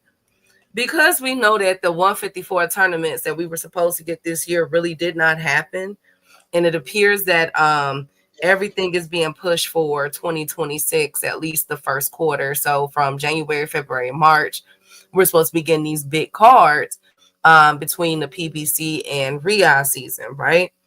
So let's say Spence is on one of those or being talked about. What if Spence, because this is still the same fighter that went and collected all the belts. He did what he was supposed to do. So what if, y'all, Spence pulls the laissez-faire role. You know what I'm saying? Kick his feet up, which I think he's doing, and waiting for either the big money fight or just waiting to come in and collect all the belts. And they just waiting for the belts. You know what I'm saying? He just wait for the belts to change, because one thing that we do know is that we're about to go through a few belt changes. We got Xander coming up. We got Fundora and Keith Thurman coming up. Keith Thurman can upset the apple cart. We don't know that. We also have Baccarat versus Josh Kelly. That was just announced. So we're getting these fights moving. You know, we can kind of go through the list. I got the list up right now. We know that Giovanni Santillan, Nikita Tszyu, we know that, you know, they're not really going to do too much. There's a vacant number one for the WBA, obviously, but we know Yones Telez is a contender. We already know they're going, for some odd reason, put Israel Madrimov up there. Then we got Charles Conwell. You know what I'm saying? Like, basically, we got Jesus Ramos, unless we find out where he really fighting at, but he's still ranked at 154.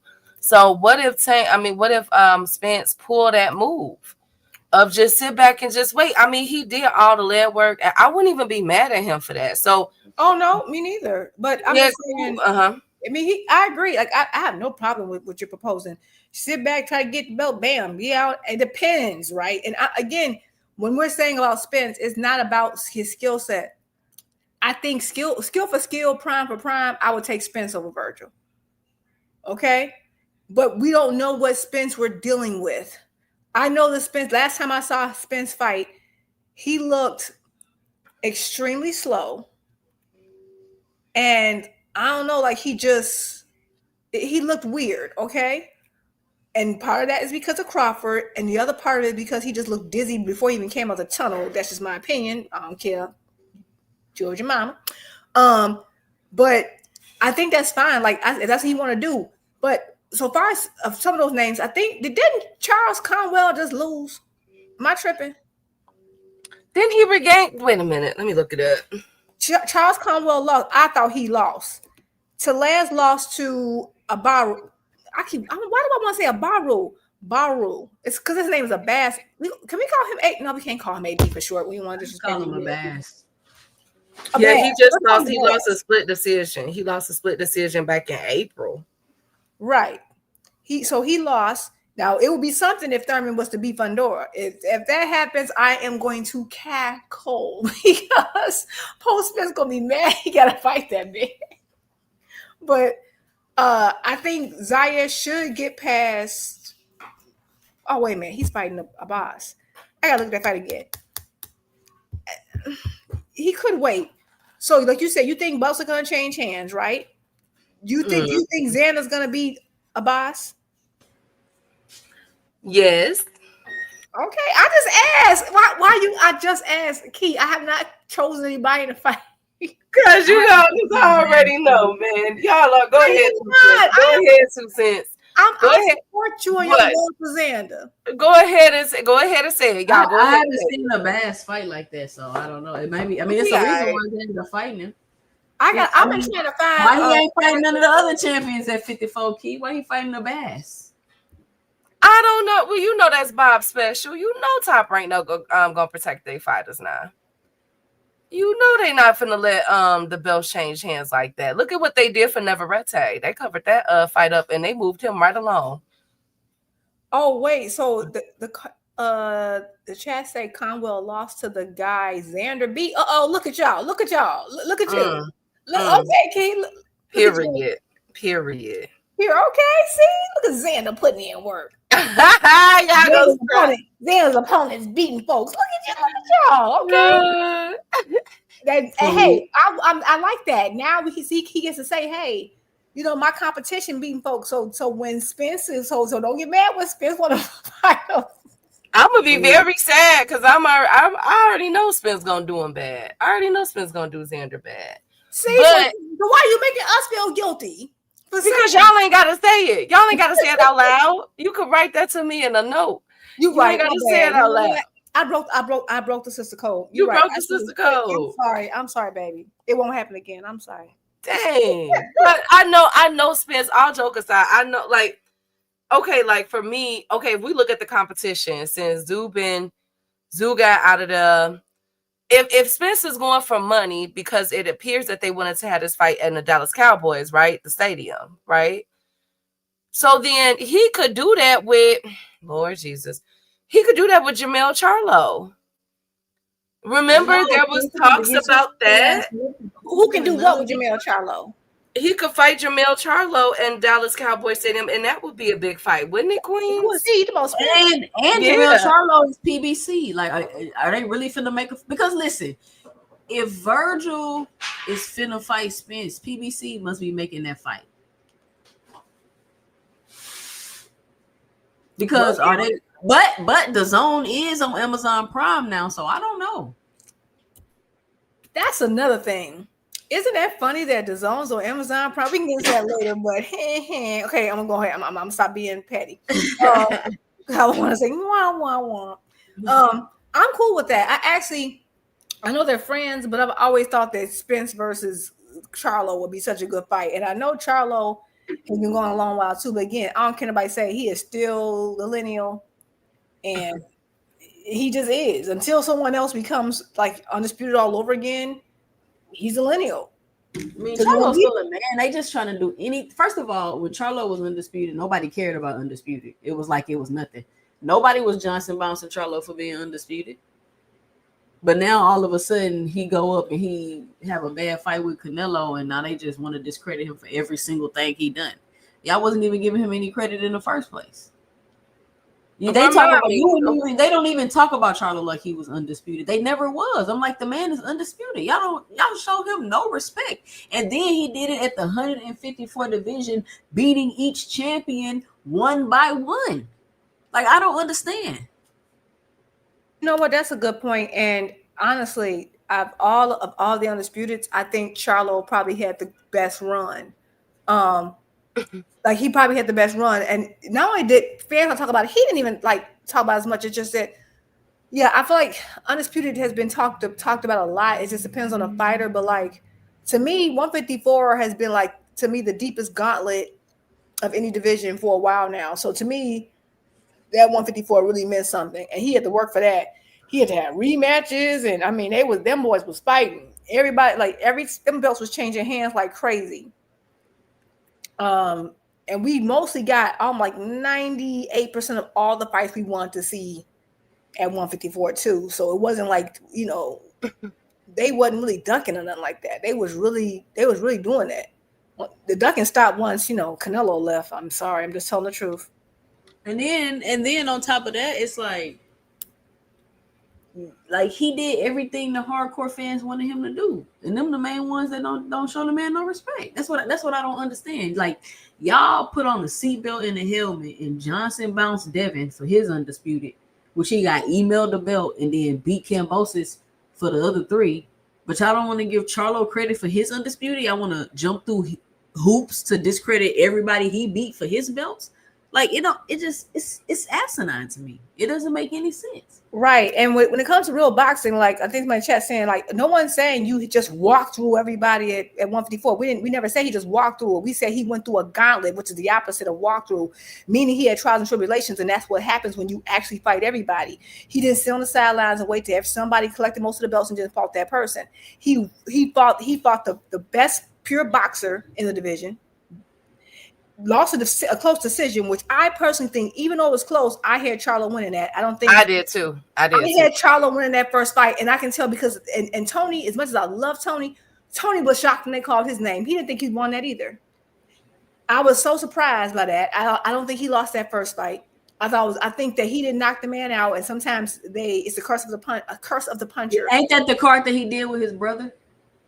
Not that. Wait, no, not that one. I never forget because that was around Christmas time. I remember rushing home from the mall trying to watch that on Fox. No, that wasn't that one. That might have been a rematch. That was a rematch. Sorry, rematch. You know what? That might have been the one with his brother. Then it was. See, I got so much in my head. It was. I think that was the one with his brother, and they felt some type of way about them doing that card. So they. Because Jamal. Remember, that was a big deal. You're right. That was the one with his. The first fight was the one with his brother. The second one was closer to Christmas time when he rematched him. Yep. I thought I had Charlo winning that, but it's still like Tony to me was the best pure boxer. That jab is amazing. That's another person we want to talk about in terms of jabs. He has a great jab. He in footwork. He fought him. Then he fought a very difficult. What's that style? Goodness, where's he from? God dang it. I'm drawing a blank. But the person he got is undisputed from. I'm trying to think where he was from. I think he's from the same place as Marcos Mandana.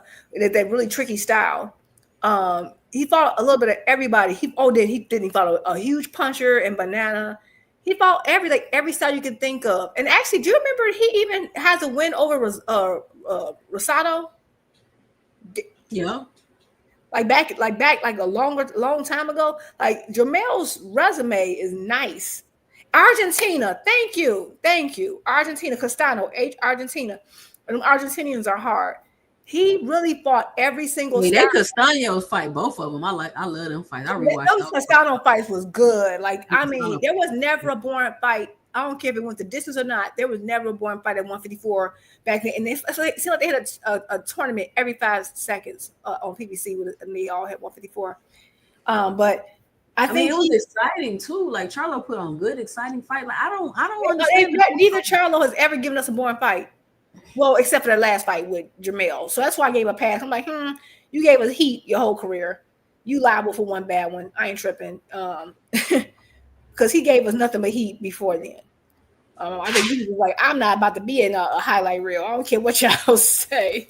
But he really did go through a gauntlet. And I think what we do have is a lot of, and I get it. You don't want to have every fight shouldn't be a super tough fight. But they were like scrapping like every fight with someone dangerous. Even the guys you didn't know were dangerous. Because that's how J-Rock lost to Banana. Yep. I think that was his mandatory. 154 was just full of surprises. Yeah, it's always been a very competitive division. And so now people want to act like, 154 is so competitive. It's been competitive. Y'all better respect Jamel Charlo. That man is still the best at 154 pounds. And then I'm hearing stuff like Charlo begging for a payday. And Charlo did. And I'm like, why is he begging for a payday? When anybody else has accomplished and have done this and done that, they deserve this and they deserve that.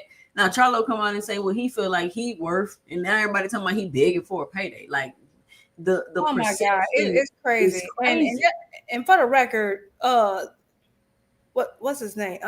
Lara is one of the best pure boxers that ever I've seen, and he couldn't style on Castano. So like, y'all just be talking, don't know y'all boxing. Y'all just be saying stuff. That's like saying, okay, this case Bud should, because I'm sorry, Castano to me is way better than Madrimov. Madrimov, that's another name I'm tired of at 154. Madrimov been lost every fight since Bud. I'm sick of Matt. He only had 12 fights or something going in. I'm tired of Madrimov. 10. He had like 10 fights. Yeah. Lara, I mean, I wasn't that Lara versus Castano? Man, that was a man. Like, I think people need to go and see how well Castano fought Lara. Like, I knew you ain't nobody just styling on no Castano unless you just don't watch boxing. Hey, but Charlo retired him though. Gave him brain. Exactly. That's a hard. That's man. Them Argentinians. You remember how Maidana gave Floyd hell? Man, that's crazy. That's crazy. But so we'll see. I mean, they saying the Vergil Spence fight next. That's cool if it's next. But I definitely just wanted to I just need y'all to hear yourselves sometimes. Like the way y'all kept crying about this Vergil and Boots, and then when the script gets flipped, it's like, oh, I could understand. I could see. Like it's just, I just had to point that out to y'all, to the quote unquote hardcore fans and y'all's hypocrisy. You know, I always got to bring it to y'all's attention. But let me see what else we had on the list.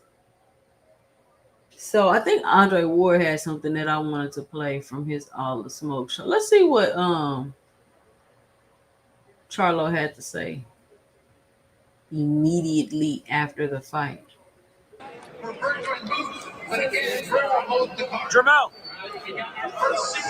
what you think?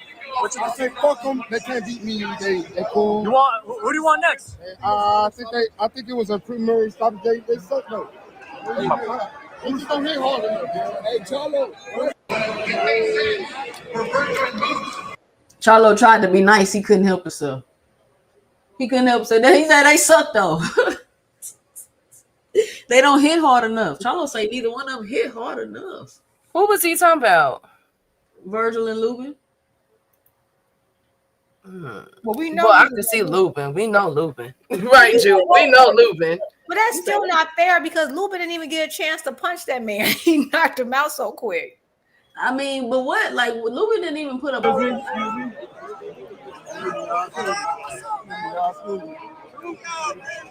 DJ, phone me into the crowd. We gotta make it go. Yeah, we gotta get him out. Hey, we gotta go, y'all. Just hold on, get you up. Excuse me, guys. Excuse me. Earl, are you scouting tonight? Are you scouting tonight? Earl, we see you. Yes. Let's go, baby. Yeah, Earl. Hey, Earl. Hey, you versus Charlo? Yeah, excuse me. They love Earl, the people's champ. Take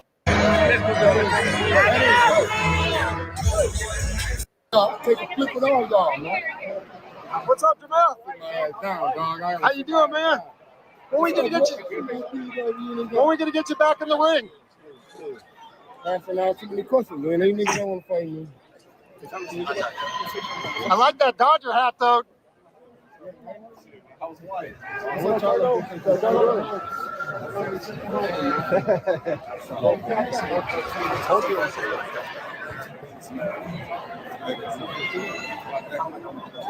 Hey, he's too fresh for me. Who's too fresh? Jarlo too fresh for me. The sleeveless fur vest. Like what's going on there? I like it. He's too fresh for me. He too fresh for me. I don't know who the hell told him to come outside like that. I think it's different. I will say that. I think it's different. You know how Jamal used to say he used to dress Jamel. Maybe he needs Jamal's help. I don't know. But y'all know Jamel extra. I mean, he said y'all don't want to fight him, bro. Like y'all could cry about the Canelo fight all y'all want to, but all of them is still. I see they all still eating from their big fights though. I love to see that. Like, good God, everybody's still comfortable. Jamel look good. Yeah, they do. They just like Miss Kendra said. They I think they look just fine. Yeah, Spence looked good. They look in shape, because sometimes you see people get big fights and they get all, bloated and whatever. They look in shape, so that's a good thing. And I know people, we can hop on the Jamel thing forever. Like, that's fine if y'all want to. I'm not. The Charlos, and even with their chaos, are good for boxing. Though they have boxing personality that, to me, they brought something to the sport. And so I miss them in the sport. I would love for Jamel to come back. Spence too. But again, he's still the man. So I don't care. So unless Mike gonna have to recollect all those belts, whatever. That's the only way. He's still the man. So he always will be a viable option. But my concern with Jamel would be, okay, since you went up to 168, is cutting all that weight back down to 154 going to be a problem? Right. Shout out to Kurt Hurd with the $10 in the Cash App. He says, for your monthly subscription from me. Shout out Kurt Hurd. Thank you. Appreciate the $10 in the super chat, Kurt. But I mean, I'm ready to just see people mix it up, man. And like I told y'all, people was gonna be ducking boots when he got to 54, on top of him being with Eddie Hearn. Like, it might be difficult for y'all to see him in the ring with who y'all want him to fight. And it's not gonna be his fault. And the problem is they would need to hold those fighters accountable. That's like y'all like, yo, they don't hold certain people accountable. y'all need but they already pivoting. They're already pivoting. They went from Boots is ducking, he don't want the fight to Vergil does have options, and that's why we don't get the fights we want, because people are fans of certain arguments that they hold on to versus the actual fights we get to see. And Vergil should be shamed right now. Like shamed, I don't care if you got shame into the fight because you talked all that, so you need to back it up. And we said, I could have sworn we said this would happen. People like, oh, well, Boots just move up and he won't get dunked. What make you think that he's not going to get dunked at 154? He's the same fighter. His skills didn't change. No, it did not. I definitely agree.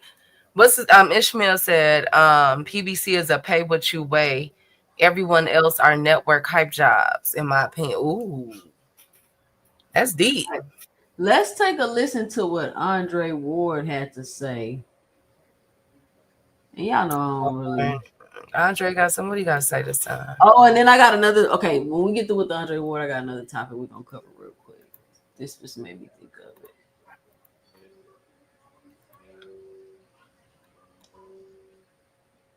I saw Errol Spence at the fight on Saturday. Dallas native, Fort Worth is right there next to Dallas. And man, it made me feel good because, Errol has been to himself, rebuilding, recovering, spending time with his family, all the things that you would expect, a man like that to do. Errol has been very, very open about being a family man. His kids come to camp. He talks about his kids all the time.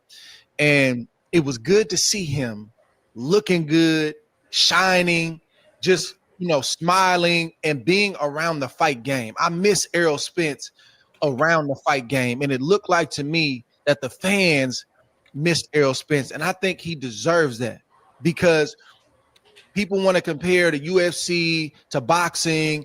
And it's always a conversation about what's better, all the different stuff. What sport is more popular?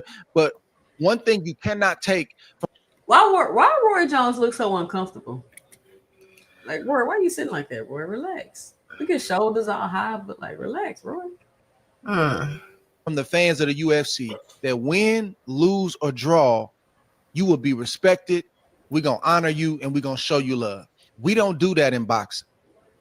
You lose one time. I told you he wasn't nothing. I told you he ain't never fought nobody. And as soon as he fought that guy, that was going to happen. And we got to change that because Errol Spence is a guy that has always fought the best competition. He's always looked for the best challenges. He was a guy that said and coined the phrase, I don't do tune-ups. I respect it. I believe in tune-ups. Give me my gimme fight, and then I'll go fight him. That ain't Errol Spence. Errol Spence has had detached retinas, horrific car accident that almost because you saw Andre. Give me fight. Come on, man. Took his life, and he comes right back and fights. So y'all gonna crucify Andre Ward for wanting to tune up? I'm gonna pause it so y'all can put y'all criticisms in the chat. Oh, 2 cents. Don't be petty now. No, I want to hear. They was crying about Boots taking a tune-up. I'm gonna pause it so y'all can put y'all criticisms in the chat for Andre Ward admitting that he want his tune-up. Like it was such. If he's a champion, why he got to take a tune? I hold Boots to a different standard, to the standard where the man can't even take a tune-up. But Andre Ward just said, give me my fight. Then I go fight the other fight. Andre Ward, one of the greats, ain't he? I mean, that whole side does that. I mean, that's a top ranked way. Like they don't ever. That's why I keep telling people, like, if you're looking at a fighter you like, especially depending on who, like what camps or whatever they come from, or even like in the old school, like people act like everyone just took gauntlet after gauntlet after gauntlet. That's not how people resumes are stacked. I don't care if they're the greatest with the best resume on earth. They tend to have some type of fillers in between because they're trying to preserve themselves. So it's not just. And so when I say that about, it's not just Ward, Bud does the same thing. That's clearly Bud does that. And that's why we kept saying that Spence is doing all the heavy lifting. He did. He put mileage on himself while Bud would stay clear. And that's why I said, when people say, oh, everyone in PBC was, that's what's one of my biggest gripes. As much as I love Bud and think he absolutely deserved everything he has, one of my biggest gripes is when people try to act like, oh, he would have got these fights sooner if he people are ducking him. No, he didn't. He preserved himself, and that's what people do, and especially at top rank, what they teach you to do. They preserve you, and then they get you for a big fight. Tyson Fury is a perfect example. Look how all his big fights are sandwiched in between 2 or 3 supposedly easier fights. It's intentional. So when they're saying, "Oh, I want this next," they're just talking. And why people can't pick up on that, I don't know. Well, can I ask a question? Oh, go ahead, sister. That's what they're gonna try to do. I mean, like, think about Vergil waiting out Boots. He's literally waiting out Boots. He's waiting him out. Why won't you just fight him now? I mean, are you gonna fight him after you fight Spence? Like, what you gonna do? Like, y'all, and y'all people tried to wait him out at 47. Why y'all think people not gonna try to wait him out at 54? Right. And he gonna have to be criticized the whole time, the whole way. It's just gonna be ridiculous. What you saying, Key? Can I ask something? Did you guys see Bud's Twitter post where he said any friend that's a friend of my enemy is not a friend of me? Yeah, I'm like, who is he talking to? I didn't realize. I didn't realize they had said this. You think this what they talk? You think this what he talking about? I'm thinking because, and in this interview too, Roy had said that he was going down to train Spence. Now, look, I just seen. Okay, I'm gonna be quiet. But then, so I wonder if he's upset that Andre Ward is given. I wonder who he's upset about, because a lot of people are speculating that it's involving Spence. I'm just curious. And why is Spence your enemy though? Y'all are enemies? Like, is that serious? Because Spence don't be tripping on Bud like that. A number 1 contender, a top contender, or another champion.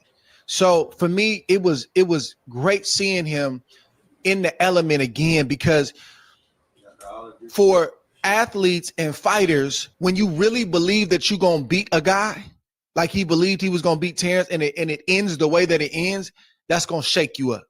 You gotta answer a lot of questions to yourself, not media, not fans, not even your family, to yourself. What happened? How did this happen? I didn't see this coming. And sometimes, Roy, you got to get away to rebuild internally. You got to make the decision. Y'all know I got to pause it every now and then. I hate how Andre Ward try to talk like he preaching in the church or something. Look at his face. Do I even like the sport? Like I said earlier, do I even want to be around? Why your face scrunched up like that? Like you just saying something so provocative. Is he a pastor, right? Because he sounds like a pastor. That's what I'm saying. I hate how he try to talk like he preaching. Look at his face all scrunched up like he's saying something so provocative. These people, is this something I still want to do? And I've seen Errol in the gym, and I saw him amongst the people Saturday, man, and it just made me feel good, bro, for him to get that love that he was supposed to get, and to see Errol Spence back around the fight game. And he deserved all the love that he got, because he truly put Dallas back on the map in boxing. You understand me? He put Dallas back on the map, so he deserved everything he got. My daughter cried when he lost, because she was such a fan of him, and knowing what he had done for Dallas, she was deeply hurt when he lost that fight. So it's like a lot of people do really love Errol Spence, because he's a downright, down-to-earth, very good guy. And I'm supposed to go work with him some tomorrow. As a matter of fact, I'm going to Dallas tomorrow to work with him a little bit, and I'll see where he at. This is the next topic. Roy Jones, what the hell is you talking about? All right, here we go. See where we can help him get back to, because I do want to see him get back on that horse and ride again. Those fans at that fight the weekend, they want to see him get back on that horse and ride again. Yeah. So if anything we can do to help him out, I'm going to go see what I can do to help get him back on the horse. And like I said, I don't have to be his trainer. I just want to help him get going and see what he can do. If he likes it, cool, just get back up. Sometimes we all go through these things, but the main thing is, can you get up from it? You're not judged by how you go down, it's how you get up. So all of us want to see him get up.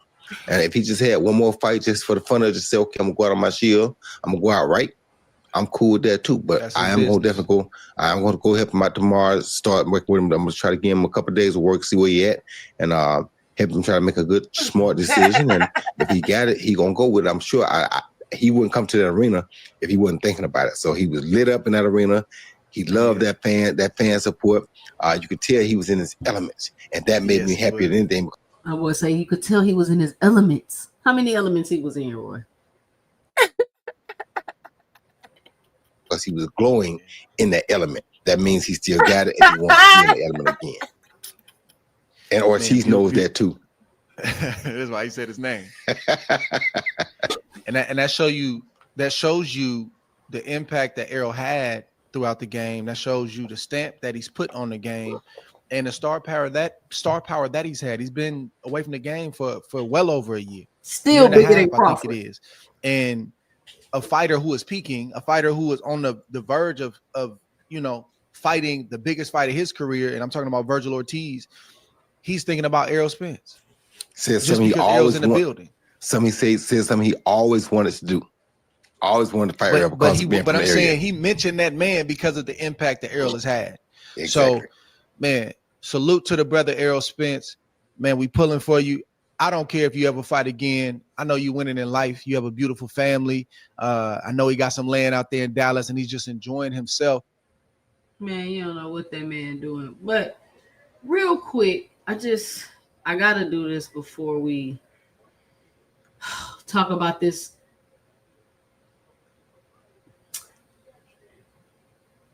Before we talk about this Roy Jones, Errol Spence situation. Now, I normally don't do this, but just for this one, because I think it's very necessary. Could everybody just do me a favor and just bow your heads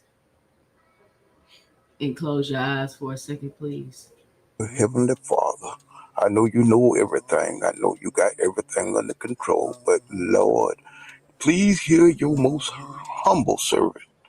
If you can get Roy Jones Jr. a fight with Floyd Mayweather, please distract them, Lord, with the holiness of your power.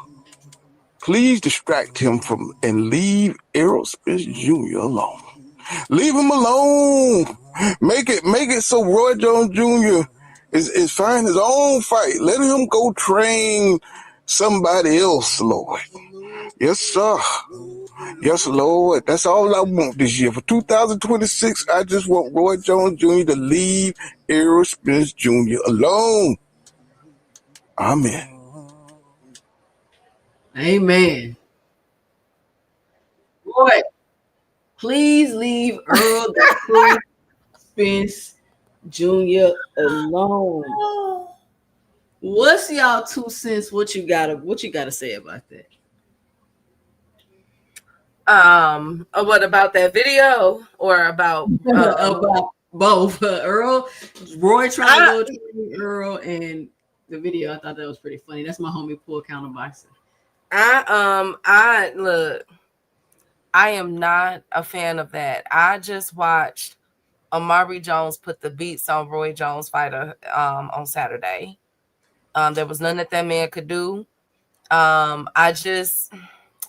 Roy, and again, this is Roy. If y'all don't know, Roy is one of my top fighters of all time. At least, definitely in my top 10. But Roy, he's a special talent. You know what I'm saying? A generational talent. Some could argue, but some people are just the talent. They don't know how to train. Those are two totally different things. You know, from being in the ring training versus fighting. Those are two totally different things. And so I am not I really wish that Earl and Derek could have continued their partnership, but I would prefer Earl to go to Silas or somebody.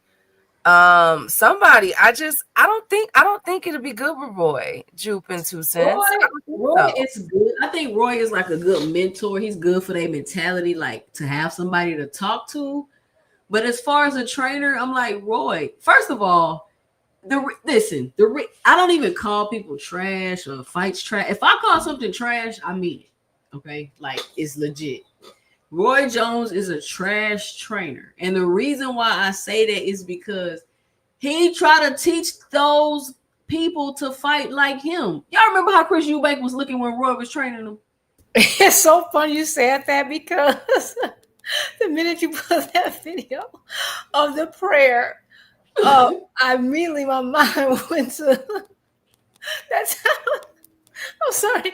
That time when he had Eubanks in the gym and he was trying to do that little dip thing, but like Man, Eubanks was getting his ass whooped fighting like that, like Eubanks. But like he had Eubanks in the gym trying to like do that little special bob thing that Roy just to the side to side. You get your behind up. Eubank looked like he kept getting jabbed. He looked like a family member at the barbecue trying to do trying to do the Casper slide. He just looked a mess. He looked crazy. And I kept thinking, you're gonna get this man whooped, like, right? So this is what I think about Roy. I think what made Roy special, I don't know why that image, I gotta stop thinking about my laugh. What made Roy special to me were the things that you can't teach. And that's why he can't teach them. That's why he's not a good trainer. It's not because because not everyone, the very few people have what Roy has.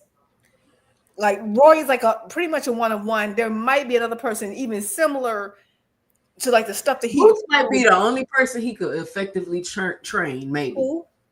Boots. Yeah, maybe. Right. That's it. Right. And like, because Roy wasn't he wasn't a fundamentalist, right? He had some fundamentals to get by, but he had a thing that you can't teach it. And so I don't understand. Yeah, I mean, and you see these people, and you see these people in the ring, like we just seen, you could see them. Excuse me. You can see them trying to fight like Roy, and they so slow, they just getting beat up, like, bruh. Yeah, they don't have this. They don't possess, like Roy was just a special one. Like he just had a thing that most people don't have. Some people have a thing.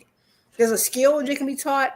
Then there's a thing. Roy had a thing, and I don't care. They don't have the athletics. They don't have it. And even your fighting style didn't work for you when you got older because you wasn't as athletic. How you gonna teach that to somebody else? Like Roy is a trash trainer, and that's why I say he's a trash trainer, because it doesn't look like he's training and meeting fighters where they're at. He's trying to teach them to fight like him. That shit not gonna work, Roy. And you for sure not about to teach Spence not a damn move you got. Not one. Spence does not build him, and to me, I mean, we can be surprised, but when I'm thinking about Spence, like a training for Spence, it just seems like I don't like milk and Kool-Aid together. It just don't go. I don't see it. It's just it just don't blend. I can't see it. Can you imagine Earl Spence walking out with Roy Jones?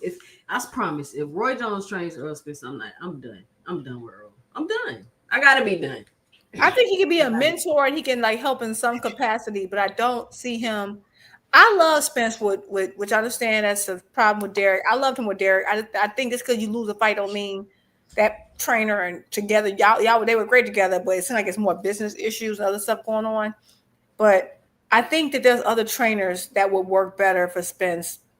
I think Robert Garcia would be good, but that's the Mexican camp. Spence, I think he started in a Mexican gym, if I'm not mistaken. I mean, we in Texas, we all in a Mexican gym. Okay, that's my bad. But yeah, I mean, I'm sure. But Roy, just sit down, Roy. I don't even know I don't know. I'm just annoyed. Like, yeah, like, come on, Roy, please stop. Just like, I love you, but I love you. Please go away. No, you know who would be great? Well, I don't know if they're not training anymore. Maybe Mayweather's team. No. Mayweather ain't got nobody. No, they don't got anybody. Oh yeah. Yeah. Ronnie Shields. Huh? Ronnie Shields. Oh, Cunningham. I like Kevin Cunningham a lot. I think and that's when I started getting. That was trained Tank for his last fight. No, that wasn't Cunningham. That was Barry. That was Barry. Cunningham is a coach that Tank used to have. Like I think he was with Cunningham like some years ago, and that's when Tank used to punch more and be a little bit more active. Tank was a cold boy under Cunningham too. I mean, he's still a madman with his current team. But to me, Cunningham brought something out of him that was just different. But so yeah, I would love Spence with Cunningham. No, I don't like Freddie Roach. No, because I like Freddie. You get into trouble and Freddie Roach be like, "Just be you, guy." He just has. I'm like, why is Freddie Roach a good trainer? Can somebody explain that? He to just me? has these really Mr. Rogers type. We all like friends. Like it's like that's not helping me. Dude and punched me 15 times in the jaw. Like that's not helping me right now. I feel like Freddie Roach fighters be getting beat up, bro. They do. They be getting mangled. No. I'll be like, why is he a good trainer again? Because of Pacquiao? Right? I don't get it. Like, I don't get it. Yeah. So, I mean, there's some Shields. To me, I think Ronnie Shields is one of the best trainers there's ever been. I love Ronnie. Buddy McGirt sometimes, but Buddy a little weird. So I mean, he got some options out there, but yeah, I'm not feeling Roy at all. If he's gonna go for a boxer, a former boxer / trainer, even though I don't know if this man trains or not, but I think that would help him if you can get this man to come and train you. To me, the best choice for Spence would be like somebody like a Lennox, because Lennox understands what it is to be like lose a fight like that in a devastating fashion and then come back. Go ahead too. I'm sorry. You need that. What's the gym? You need that. What's the Detroit gym? Shoot, it's not there anymore. But Crunk, like a Crunk style type thing. Yeah. But go ahead. What about Jupe? Okay, I think it's something up with this Roy Jones thing, because wasn't it last year or 2 years ago? There was a picture of Roy and Spence. Remember? Or it was a video. If I gotta look it up, but I think what Roy just did, and I'm sorry to say this, and I hope I'm wrong, but I think Roy just sowed a seed, put something out there to get the audience ready, maybe, or to get the people talking. Because I could have sworn about like a year or two ago, Spence was already out there in Roy's gym. I think, wait, don't he have a gym in like Florida or something? Don't he? In like Miami? Yeah, because we were saying the same thing then. Oh no. We were saying the same thing then. Like, no. Yeah, so I think he's sowing a seed. I think he probably prepping the audience, y'all. Like, I don't know. Ain't no way. Because he was training with him like 2 years ago, wasn't he? But he was on like a tour. He was training with a bunch of people though. Like he was I thought he was going on like a tour. Look, because I know for a while I kept hearing about stuff with Spence and Breadman. And wasn't he in like overseas training with a trainer too? When he was and what about that strength and conditioning coach? What's his name, y'all? That Spence used to be with. Then it was rumors that he was linked back with him too. Blu-ray, yes. What happened to Blue? I thought. I think he back just strength and conditioning. He's not. I heard he's back with Blu-ray. And the issue was that with Blu-ray was something with Derrick James, because apparently Derrick didn't have a bunch of people working with him because he don't want people working with him. Like that's just how he is, type thing. So I mean, and that's how people be in boxing. Like they don't want you to. Like we had to go around to several gyms in Houston because my husband started off training my son. He wanted to be able to keep training them, but be able to have him in the gym and work in the gym. And a lot of gyms was like, well, you're going to have to stop training them if you bring them. I'm like, what? Well, okay, we're just not going to come to this gym. Like, that don't even make sense to me. They said you can't train there if you're not ranked or if you are ranked. No, you can't train them. If you bring them to this gym, you no longer can train them. Like, I'll be his trainer. Yeah, people act like that. We went to several gyms, and that was the sentiment. So we was like, all right, well, we're just not going to be at this gym. Wow. So I was just saying all that to say that that's not a unique thing to like just Derrick James or nothing. There's a lot of people that don't want people working with their athletes and shit, which is partly understandable. I mean, yeah, because if you have this tutelage, you have this system, and then that other person's chiming in, and so now you don't have as much control over the results anymore. I mean, of course, you can't 100% control the results because it's the fighter in there, but you have outside influences that you can't control. Meanwhile, it's on your record. Whatever happened, they're like, well, the main coach was Derrick James. Meanwhile, there's other influences coming in, but your name's on everything. I kind of see that. I can kind of see that to a point. Yeah, but not to the point to where it's detrimental to your fighter. Like, now, my fighter, you can't work with the best strength and conditioning coach available because he was getting credited to my stoppages, not you.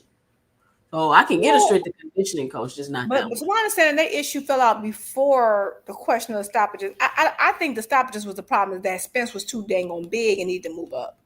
I think he should have been moved up. I think he was waiting around, and we're not waiting around. He was trying to get undisputed and, trying to get all those belts, and things weren't moving fast enough, and his body was growing.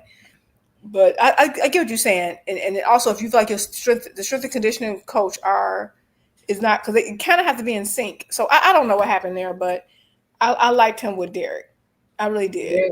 Derrick James nearly had 3 undisputed champs simultaneously. He's a GOAT. Derrick James is a Hall of Famer for sure. Like he lost a few fights. Like, that's the thing. Like, certain people get some losses and they're like, oh, they were trash the whole time. No way. Like, it's crazy, right? But whatever. Key with the T. Oh, go ahead, Drew. Go ahead. No. Go ahead. Go to Key. Key, when you got any updates on Dana White, the Fed case, the fix and fight case, you got any updates on that? Well, what I did find out yesterday, the UFC, there's a complaint by the fighters.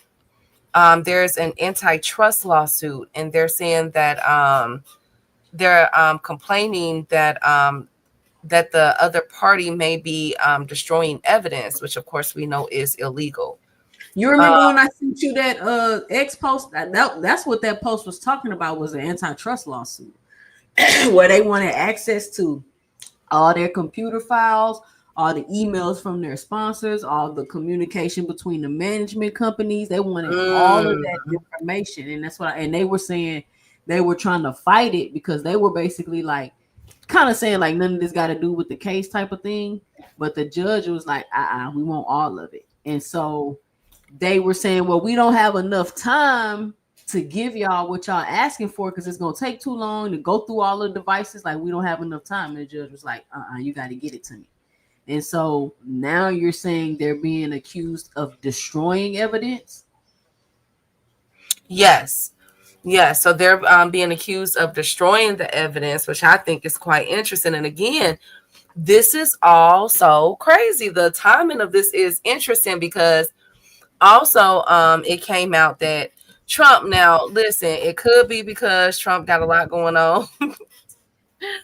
You feel me? He got a lot of people saying a lot of things. It's a lot of paperwork right now out on Trump. But allegedly, Trump will not be attending the UFC fight in New York on Saturday. This is the first time he had missed this since 2022. Now, mind you, because he's under federal investigation, Key. Okay, exactly. But peep game. So, did you hear about the Kinahan situation? Did y'all hear about that? It's a new one. Yes.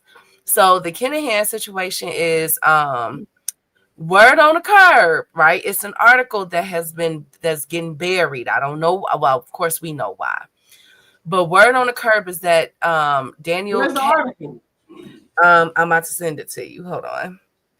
But that Daniel is back in boxing. Not only is he back in boxing. Oh, yeah, I seen that. Yes, he is operating under an alias. So, and that somebody overseas, he's supposed to be involved in a huge fight. And guess where he is? Saudi Arabia, allegedly. Now, again, all of this stuff coming out within weeks of each other. I just can't, I just have to scratch. Wait, what's going on with the huge fight? Say that again. There's a huge fight coming up. Daniel Kinahan is allegedly in Saudi Arabia. And there's a huge fight being brought up next year, early next year, in which he has had some dealings with providing payment to fighters. Who you think that is? Promoters. The only big fight that I know of that they're getting ready to announce soon is the Riyadh season card in February, which I had. with Turkey. Interesting that Turkey has been so quiet lately. Interesting. Yeah, I'm sure listen, I'm sure that the same MTK Global people who were all fighting in the Middle East, just because all those same fighters are now fighting for Turkey, I'm sure it's no coincidence. I'm sure it's not. I mean, it's a coincidence only. Like, I'm sure it has nothing to do with each other. I'm sure that the second one guy went away, the other appeared. I'm sure that has no. Listen, guys. I'm almost positive. There's no connection at all. It's just that the world's so big, and it just so happened that those same fighters, the same people, the same teams, the same promote. Because coincidences happen way more common than we think. So I'm Joseph sure Parker MTK Global. Does anybody know that? Huh? Was Joseph Parker MTK Global? You know what? He was. He was. Yeah. So Joseph Parker was MTK Global. Was he MTK Yes. Global when he got caught up in the drug trafficking conspiracy?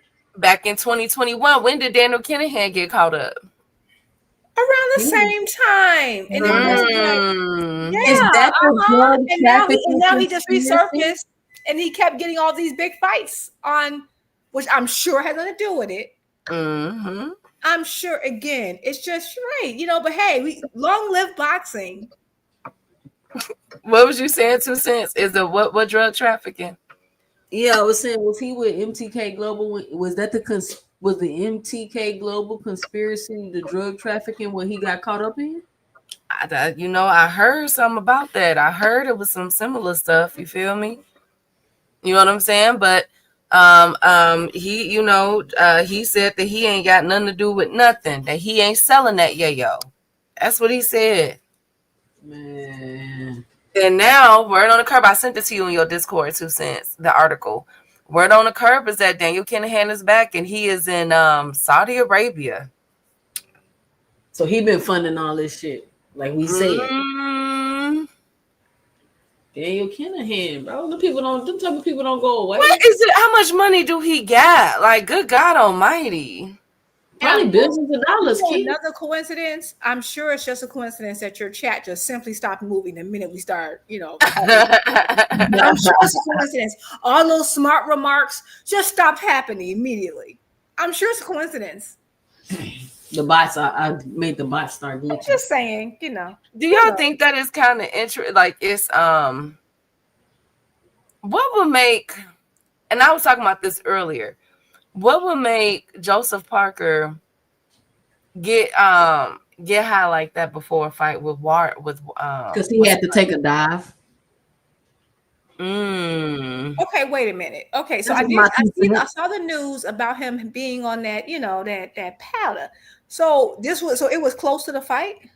Like it was a fight. It was after the fight. Yes. Yep, and it stays in your system for 2 days. So he did it. You probably did it right then and there. But didn't he know that would come up on the test? I don't think yeah, and then now that Victor Conte gone, that's another coincidence. God bless his soul. We're gonna pray. Yeah. I mean, I'm telling y'all, like, it's weird, and then people want to ignore this, like they want to ignore it, act like it ain't nothing. I'm telling you. Hey, let me tell you, what they want to ignore? Start talking about money. Think about it. Lawsuits. I guarantee you, the chat gonna get. You start talking about this stuff, and all these coincidences. Numbers drop. Everything. So, Key, what? Key? You're telling me, and this is the point I'm finna make, especially with the Kinahan thing, which it could obviously be trafficking. Because didn't you tell me, how much did you tell me Conor Benn was making for that Benn Eubanks fight? So Conor Benn is making reportedly $10 million. And how much is Chris Eubanks making? 13 mil. Jude, you hear those numbers? You on mute? Yeah. I'm sorry, I was on mute. Chat. Do y'all hear those numbers? Say it one more time. Repeat those numbers again. Chris Eubank is reportedly making 13 mil. Conor Benn is reportedly making 10 mil. And how much are the tickets to the fight, Key?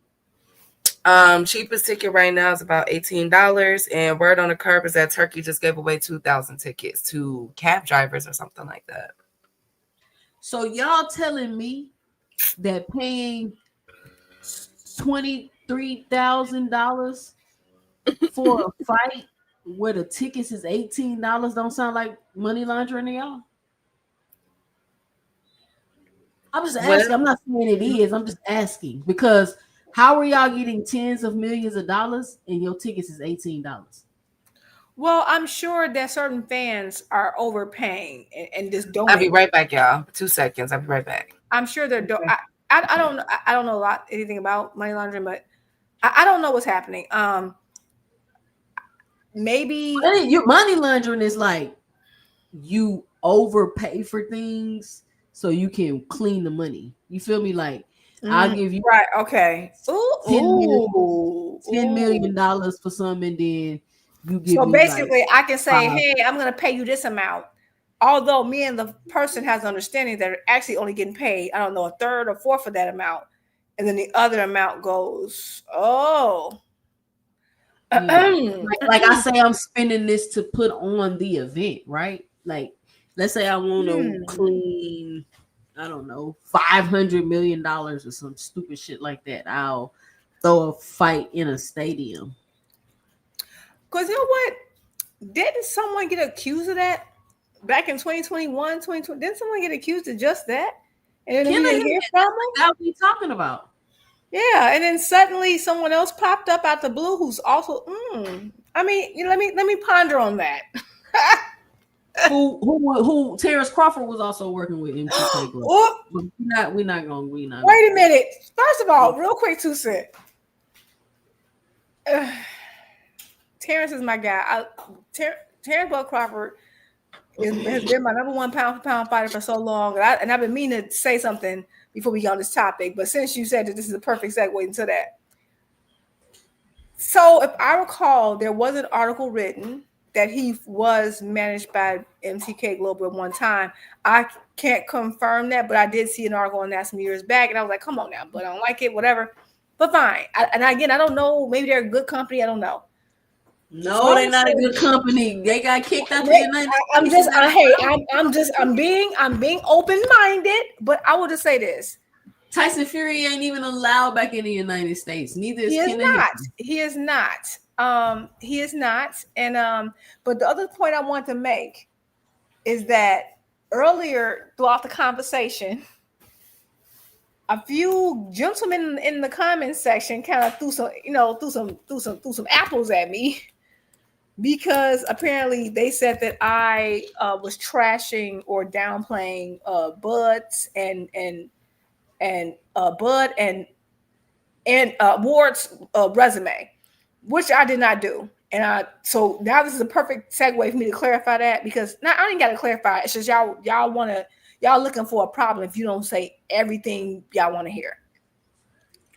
I don't know what's going on with Bud, but I do remember hearing he was with MTK Global. I still recognize him as a great fighter, and I wasn't saying that he didn't fight everybody.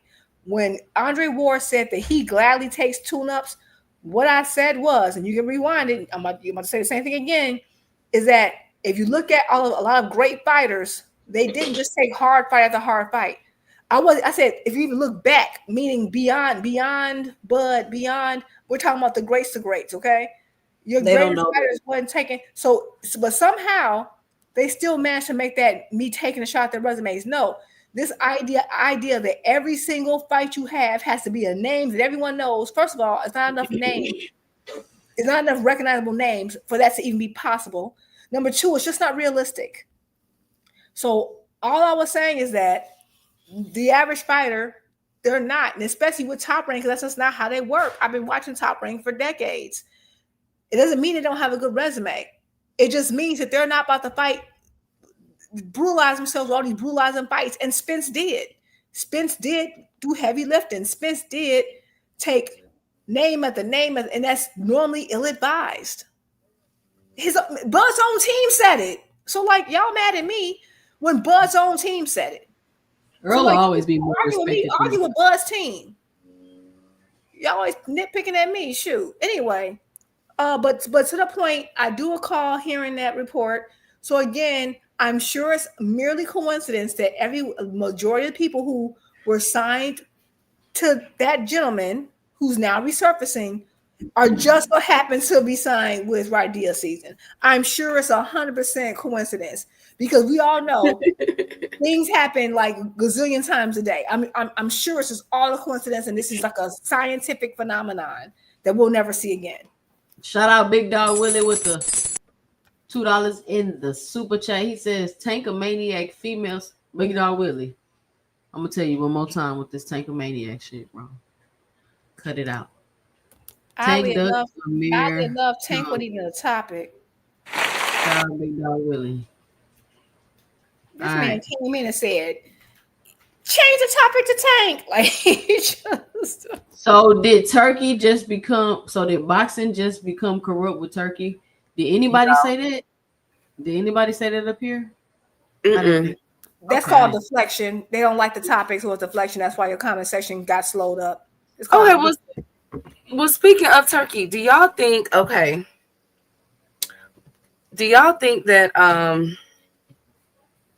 this is somebody being set up in this Brian Norman and Devin fight? Because I heard that they're gonna have a small ring. I heard that they may have a small ring, that he might be pulling the Shakur on Devin. Y'all, that it might be I think I guess it's 18 by 18 smaller, right? Is that a smaller? Can y'all hear me? Yeah, I hear you. Is that smaller? Is that a small ring? Chat, Jude, 2 cents. But potentially he might be pulling a Shakur on Devin. If that's the case, if this turns out to be true, what say y'all? Like, does this make it more dangerous for Brian Norman Jr.? Does this make what turns out to be true? I had to take my headphones off real quick. I missed it. If this is to be true, if the ring size is going to be smaller, would this? I don't know. And I heard the ring size was going to be regular size though. It's going to be smaller. I don't know. I heard that it might be smaller. But see, that's not cool, right? Like, I don't like shit like that. He did it to Shakur, didn't he? Didn't he do it to Shakur? No, Shakur had a regular ring. Shakur had a regular size ring. And my thing is, why are you putting a fighter at a disadvantage? Like, if it's supposed to be no A side and all of this kind of stuff not supposed to be taking place, why are you doing it? I mean, I think, yeah, so you're right. I think that is a little bit smaller than standard. I think, if I'm not mistaken, I thought it's closer to 20 by 20 or 6. I don't know. I think it's 20 by 20. That doesn't make, okay, so for me, because like that doesn't, I don't know what's going on over there. Because I thought that the other thing, didn't Brian Norman say something to the effect that like Devin has a multi-fight deal with them? I mean, they said it's like a 3-fight deal that is $36 million. Right. So why would they sabotage their own guy? They have money invested. Very interesting. Listen, y'all, they don't care about the money. It's not real. They trying to clean it. They're trying to wash it. You want to give Devin $36 million for what? For what? $36 million? Like, let's say that's true, because that sounds crazy to me. Seriously, what has Devin done to have been offered a contract for $36 million? Don't tell me about no doggone Undisputed. Regis program. Girl, if you don't get out of here, just a Regis program. Wait, shout out to Regis, man. He just released his children's book. Shout out to Regis, man. Yeah, shout out to Regis. Shout out to the Rougarou. I love the Rougarou. So he can pay Devin $36 million, but Shakur Stevenson got to argue with him. Oh, and T.O. Remember, they ain't even let T.O. know when he was coming for the ring, coming out the lineup in the ring. Remember, T.O. didn't even know when his walkout time was. So and they did what's the name, Dirty Rolly. Yep. But Brian Norman Sr. is saying this, so why would he lie? You know what I'm saying? How he know? People lied too. Okay. 36 million. Come on. It just, I mean, I'm not saying that means for a 3 fight, that'd be 12 per fight. So if I'm not saying it's a lie, maybe it's true. But you getting 12 million on the undercard, Key? Okay. So what about this? Now that Tank, it is seemingly that Tank is in the background, right? Nobody has eyes on Tank, not even my source. You know, they saying that he keeping, they say he keeping up. You got Spence out here? Yeah, a little bit. But that he keeping a very low, keeping a low profile doing the family thing. So my question is, they're already asking that question about who will be the new Mexican star, right? Now that we know Canelo got maybe a year or two left. With Tank might be gone. You know what I'm saying? Might have a couple fights left in him. So what if they're positioning Devin, they're throwing this money at him and positioning Devin to be that black boxing star? He'll never be. Okay. He'll never be. What about the white 2 Cent just shut that down? Like he was like, I know. Can be that. She was like, absolutely not. So what about, okay, so who do you think will then? Do you think it'll be Shakur, Lamont Roach? It'll never be neither. It's gonna have to be upcoming. Because if the people was gonna be stars that's out, they'd already be stars. Well, let me just tell y'all this. I think because we're dealing with a different entity that's not as familiar with American boxing, I don't think they think in terms of like we have certain archetypes in boxing. I don't think they think in those type of terms. Even though they may have heard of it, they don't realize because that archetype fits the United States. And well, of course, the United States is still the face of global boxing, and you still in the United Kingdom too. But this is like a different entity that has no history in boxing. So if they're building, I don't think that they're trying to build around a particular Black American star and a Mexican star and I don't know if that's their model, because again, they're trying to look who they've gone the bat for the most. It's what's the gentleman name who just beat Berlanga? Me and the what's the name? Shiraz, right? They did what they had to do to get Shiraz to make sure he didn't get a loss. That's the only part. Like they put Shiraz as the main event over Shakur. If they were concerned about building, a Black American boxing star or whatever, we would have. I think that Shiraz would not have been a headliner in a place that he's never fought before. So I just don't know if that's their model. It could be, but yeah. I mean, and maybe they did invest in Devin, right? Maybe they did. I don't know. But I would say if they did, then I think if anything, that means Brian Norman needs to be worried.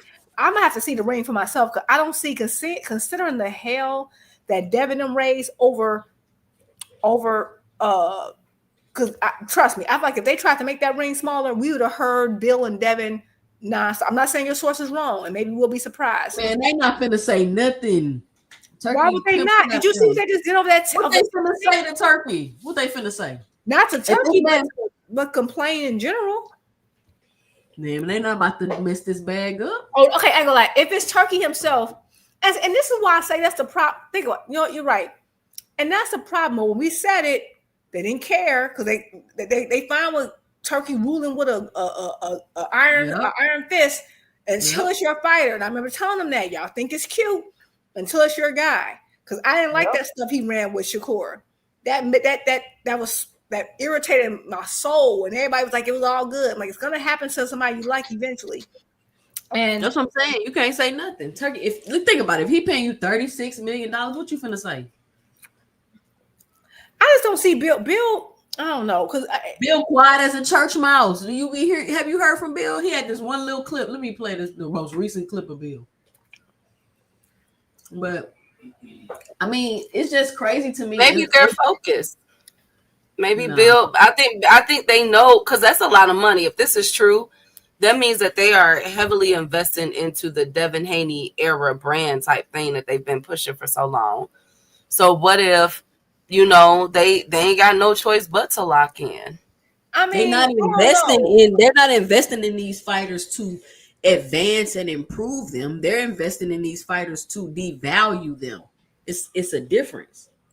He's Right, not but you're trying not to build. evaluating somebody if you're giving them that type of deal. So this hear me out. All I'm saying is this: it's possible. I just know we've heard Devin complain. Okay, and if it's all hush hush and under wraps, then why is Brian Norman telling everybody about the deal, right? So all I'm saying is, if they were trying to like this whole thing, like Turkey been in charge of this fight the whole time, right? The whole time. Yet, and they both agreed, and Turkey paid for testing, right? Turkey paid for testing. And what did they do? That's not enough. They wanted, like they already were doing beyond what's required.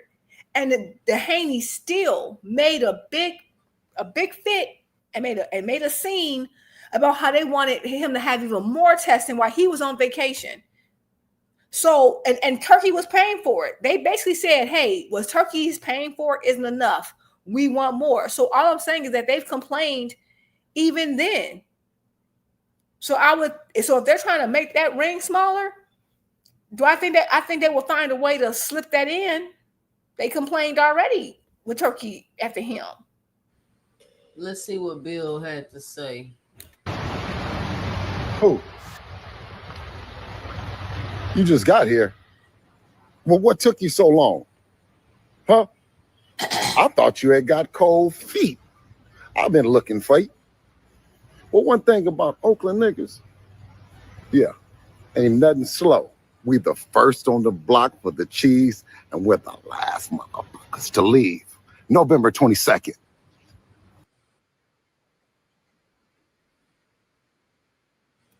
That's okay. the thing I heard from Bill. That's about it. Y'all, anybody else seen Bill in the YouTube streets? Because I remember you could not see Bill. He was everywhere on all the podcasts. Oh God! But once Devin win, oh God. Why is Bill so quiet? I know people gonna say when Bill was talking, y'all said I never said that. I just said that Devin needs to talk more. I don't have an issue with Bill talking. I used to want Devin to talk more until he started talking more. And I was like, you know what? Maybe I was right. Because like sometimes he be like catching himself up. It's like, yeah, I see why you didn't talk. I mean, he got to learn though. He got to go through it. Like he knew. Yeah. But I will say this: Bill has always been very vocal, and he still had. I would say to me, he has never been as obnoxious since that Ryan fight. Now, I'm not saying he hasn't been as vocal. He has, but I'm talking about he's a pop up on everybody's show. In fact, like he dialed it back, and now he's dialed it even further back. I think if they become victorious, I think he'll be making his rounds again, like y'all said.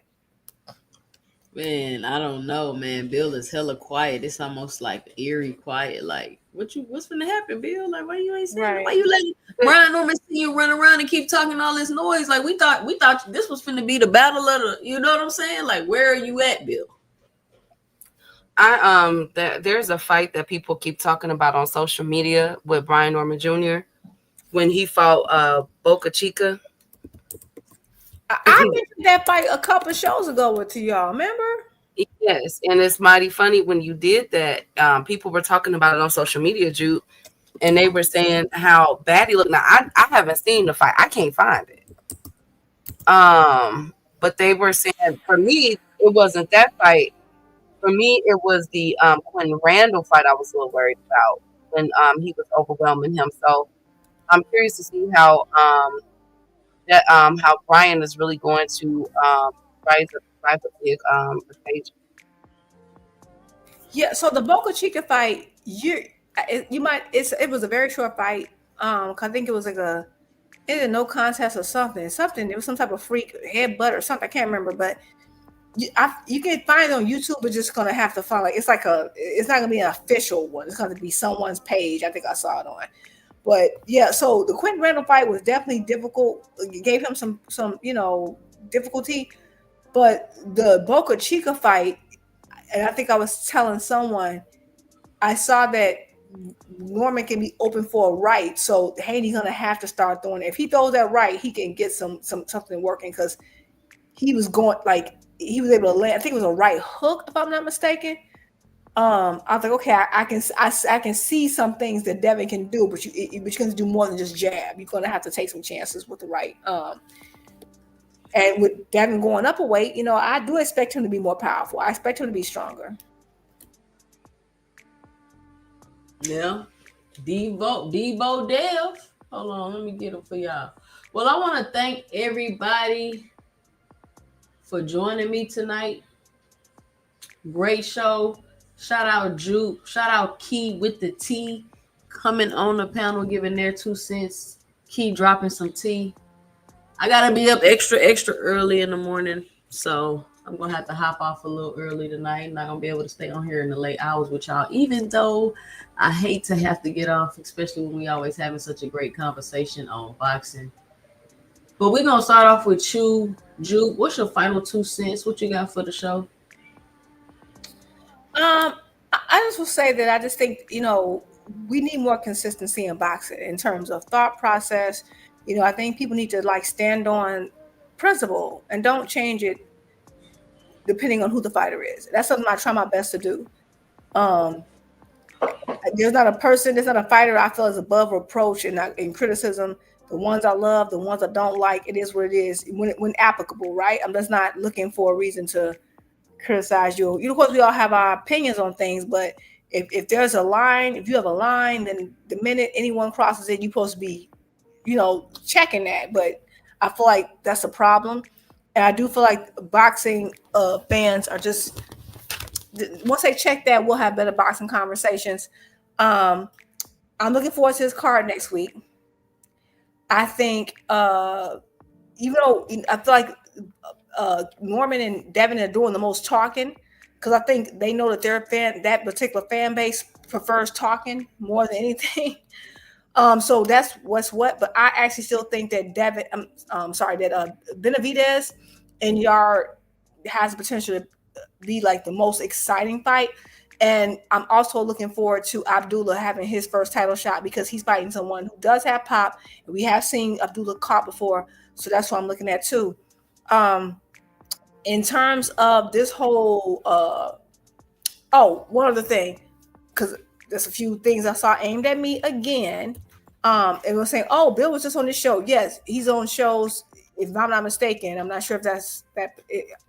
I'm not saying he's a pop up on shows, whether they were pro Devin, non whatever.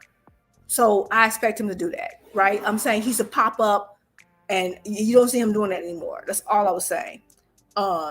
And so far saying that Radia season or Turkey is trying to find out who's a star and not try to tell you who's a star, that's BS, because we know that when they put that card on with, I can't even remember his freaking name. I can't remember this boy's name.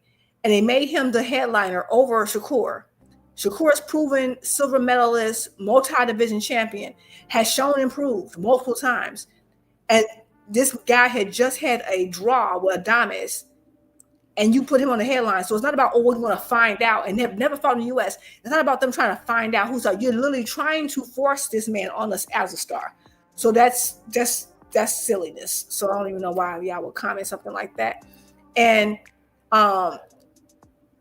when it comes to Spence, I would love to see Spence back. I just want him to just take a fight, not a tune-up, because we know he don't like tune-ups, but a fight that just is stylistically is less dangerous in his first out. You have to market it to him a certain way, because if you call it tune-up, he ain't gonna want to take it. That's Vergil. You think Vergil's a tune-up? And yes, he a goddamn tune-up. I'm sick of Vergil. I know you're sick of Vergil, but Vergil is a good fighter. He is a good fighter, and we just haven't. I don't want to. Okay, I'm being real with you. I don't care if this was Bud at an older age. I don't care, or if I had saw if Bud had same thing. If it was Bud, I don't want to see a fighter who just lost 2 years and hasn't fought in 2 years, go and fight some young and hungry guy. I'm not giving you credit for it. I'm sorry. I don't care who you are. I don't like that. That's kind of weak to me, especially when you gonna give Earl credit if he beat him. What? You gonna give Earl credit if he beat Vergil? Absolutely, because only one person can get credit because you were trying to cherry pick. Absolutely. That's true. Absolutely, because now if Spence was to go out and beat Vergil, oh my God, that's gonna change everything. So it is. I mean, you know what? Big risk is big gain. But if Spence was to fight Vergil off of a 2-year layoff and beat him, baby, we will net. I don't know how Vergil would recoup from that, and Spence would be like that. That's a. Can y'all imagine that? No. I would love that, but it's just too risky. To me, it's too risky, and I think he needs to be delicate right now with his comeback. It's okay to get a fight. Vergil's had these young fighters getting tune-ups. Why can't Spence? You know, that's all I'm saying.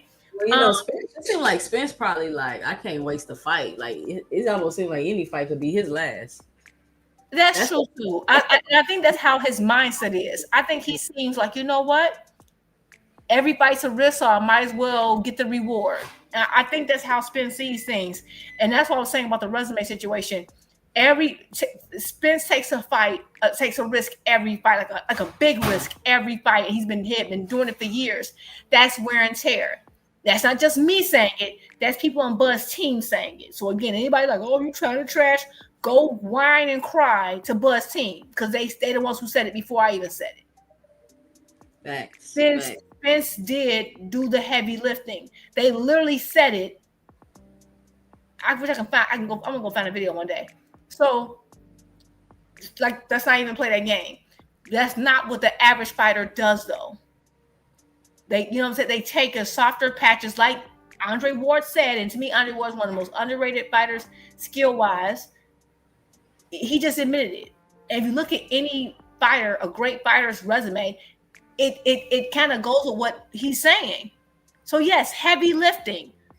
Yeah, go complain to Bernie about that. He did the heavy. He said we're gonna watch him do the heavy lifting. We gonna see him put all that wear and tear on his body. That's exactly what Bernie the boxer said. Yep. He literally said it.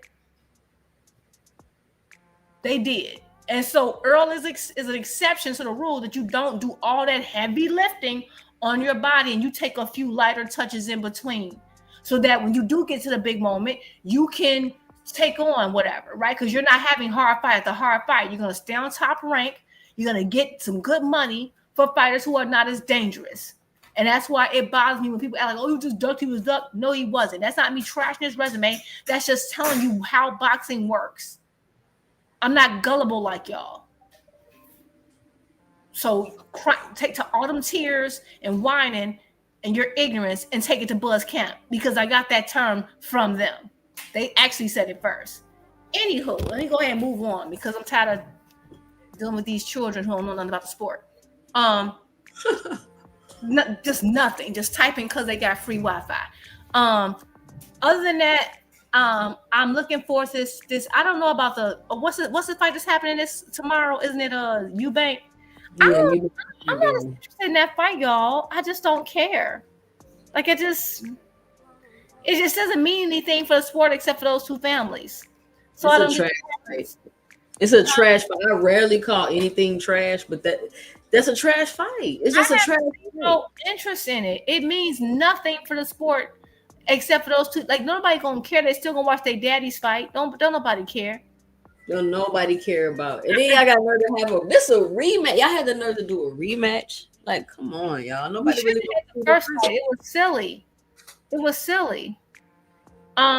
But I am looking forward to, like I said, next week. I'm super excited for it. I hope it goes well. But also, y'all need to go and people need to take some accountability for this whole idea of, oh, you know, Turkey's coming to save boxing and he's giving us all these free fights because he doesn't need to make money. He has you haven't heard that whole narrative anymore about how they have an unlimited amount of money to spend. And now suddenly the change purse is tightly clutched. And we went from, unlimited funds. and how quickly that went away. And now he got y'all paying $500 and some before you even ever get to the pay-per-view. You see how quickly that happened in less than a year's time? That's because they know you're gullible. You're so fixated. Well, he said believe you're gullible, and you're so fixated on certain boxing narratives that they can get you to do anything. Facts. And I'm sorry, the Zone subscription should not be higher than my whole entire Disney bundle. And it is. It literally is. I literally get Disney Plus, Hulu, and ESPN Plus for cheaper than the Zone. That's absurd. But anyway, I don't got much else. It was great talking to you ladies at ladies' night per usual, and I'm just ready to see what Key got to say.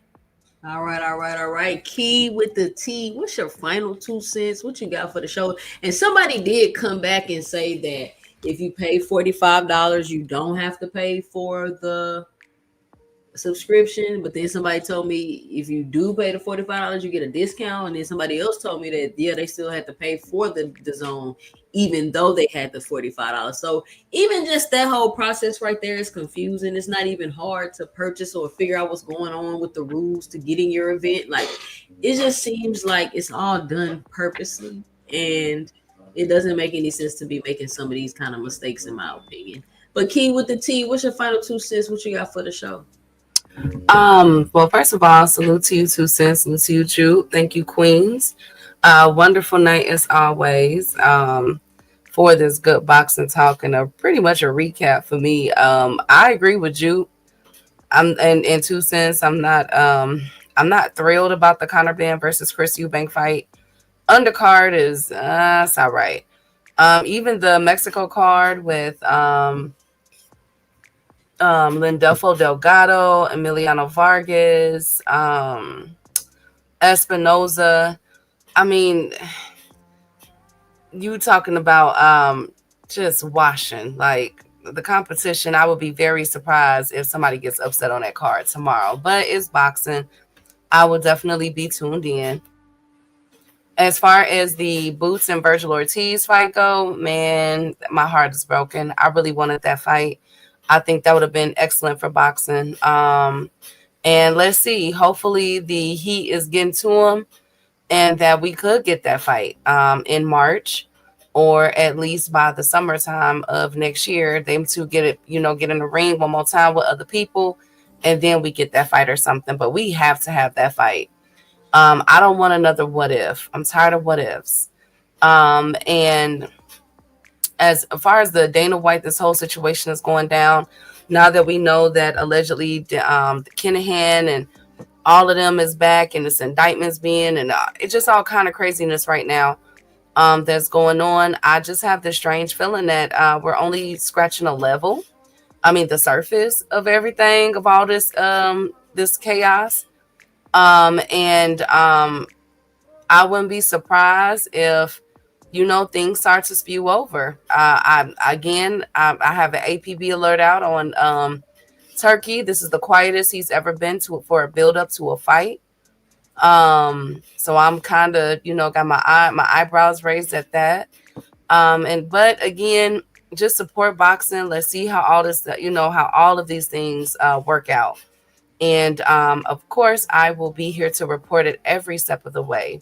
So that's all I got, ladies. Salute to the chat, the kings and the queens that was here tonight. And salute to 2 cents, y'all. I'm out. Absolutely. Hold on, Key. I'm sorry. I know I'm supposed to be shutting up right now, but real quick question. Yes. Because now you got me thinking. I forgot to even comment on the Turkey stuff and the Kinahan stuff. So not only have I not seen Turkey, why did they stop doing those elaborate promos with the cartoons and video game stuff? Exactly. That's what everybody, the only video game that he's promoting right now is something with Beast or something like that. Because, they just bought a stake in some video game company. So I'm not sure what's going on, Jupe, in 2 cents. It appears that he utilized those commercials for the for him to, or his group to acquire that system, that gaming system. But your guess is as good as mine, Jupe. I have no idea. But don't it seem like they're trying to like recoup costs because it seems like it's like there's some cost cutting measures. Oh yeah. Oh yeah. They haven't been promoting as much like this. Even this card to next week.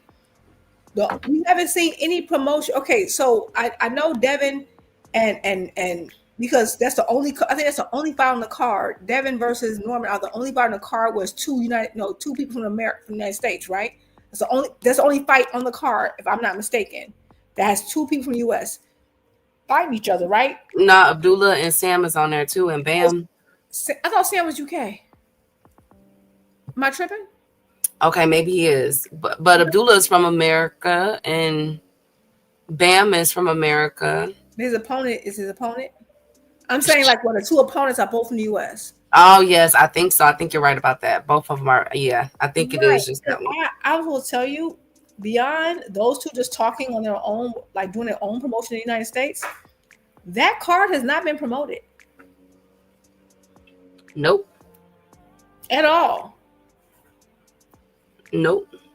And it's a card that represents multiple countries. That's true. From UK, you got Benavidez from Arizona. I think Noakes is UK. And that's what I'm saying. There's too many different markets. You can't just really throw a whole bunch of different markets on the card. You ever notice like you got a card, they try to put a bunch of Mexicans on the card? Like you want to try to niche down and get one or two markets focused on this fight. Well, the they got is feasible. Just market to the Mexican market, the UK and US. And I haven't seen any promos for that card. Nothing. Outside of I've seen a few interviews, that the fighters are doing themselves. But I mean, as a promotional company that's putting the fight on, I have seen zero promotion. And I'm just sitting here thinking about it as Key was talking. I'm like, yeah, I haven't heard Turkey. I haven't heard him say a word. I haven't seen nothing. Like it's weird. And you used to have those elaborate cartoon or those video game themed promotional pieces that were like production. They had the production and scripts and all kind of stuff. Yeah, and I'm like, many movies. It just abruptly stopped, and then it not only did it abruptly stop. And one last thing to tie in with something he said earlier. Certain fights they've been trying to stop, like Errol versus Fundora. All these fights. First, it was okay. PBC do all these pay-per-views. It seem like they trying to stop Tank too.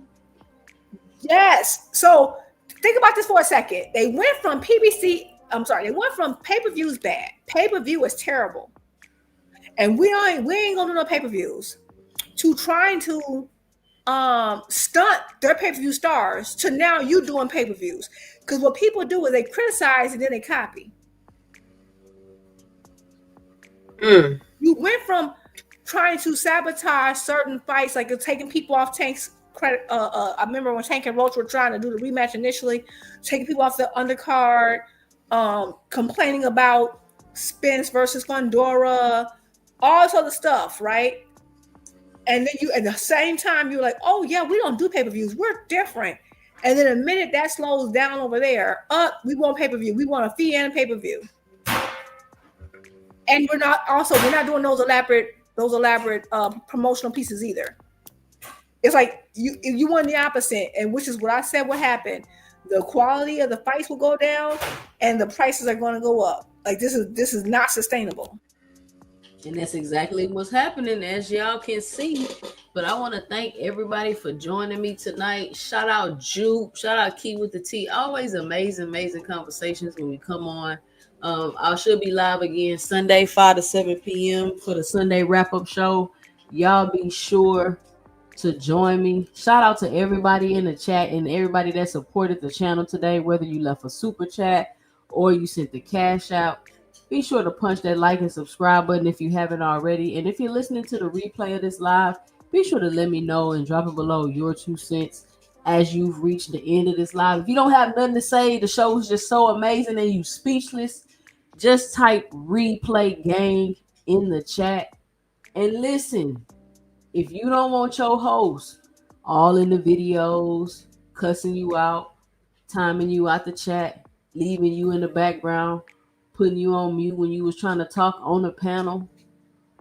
Come on over to 2 Cents Boxing, where we talk everything boxing, and everybody's entitled to their own opinion.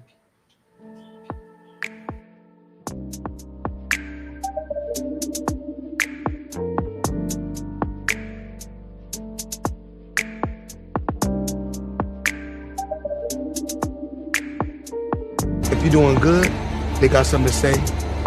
If you're doing bad, they got something to say. So, do what makes you happy. Because you see this jet, you see this private jet that we own? I got it because I did what the fuck I wanted to do.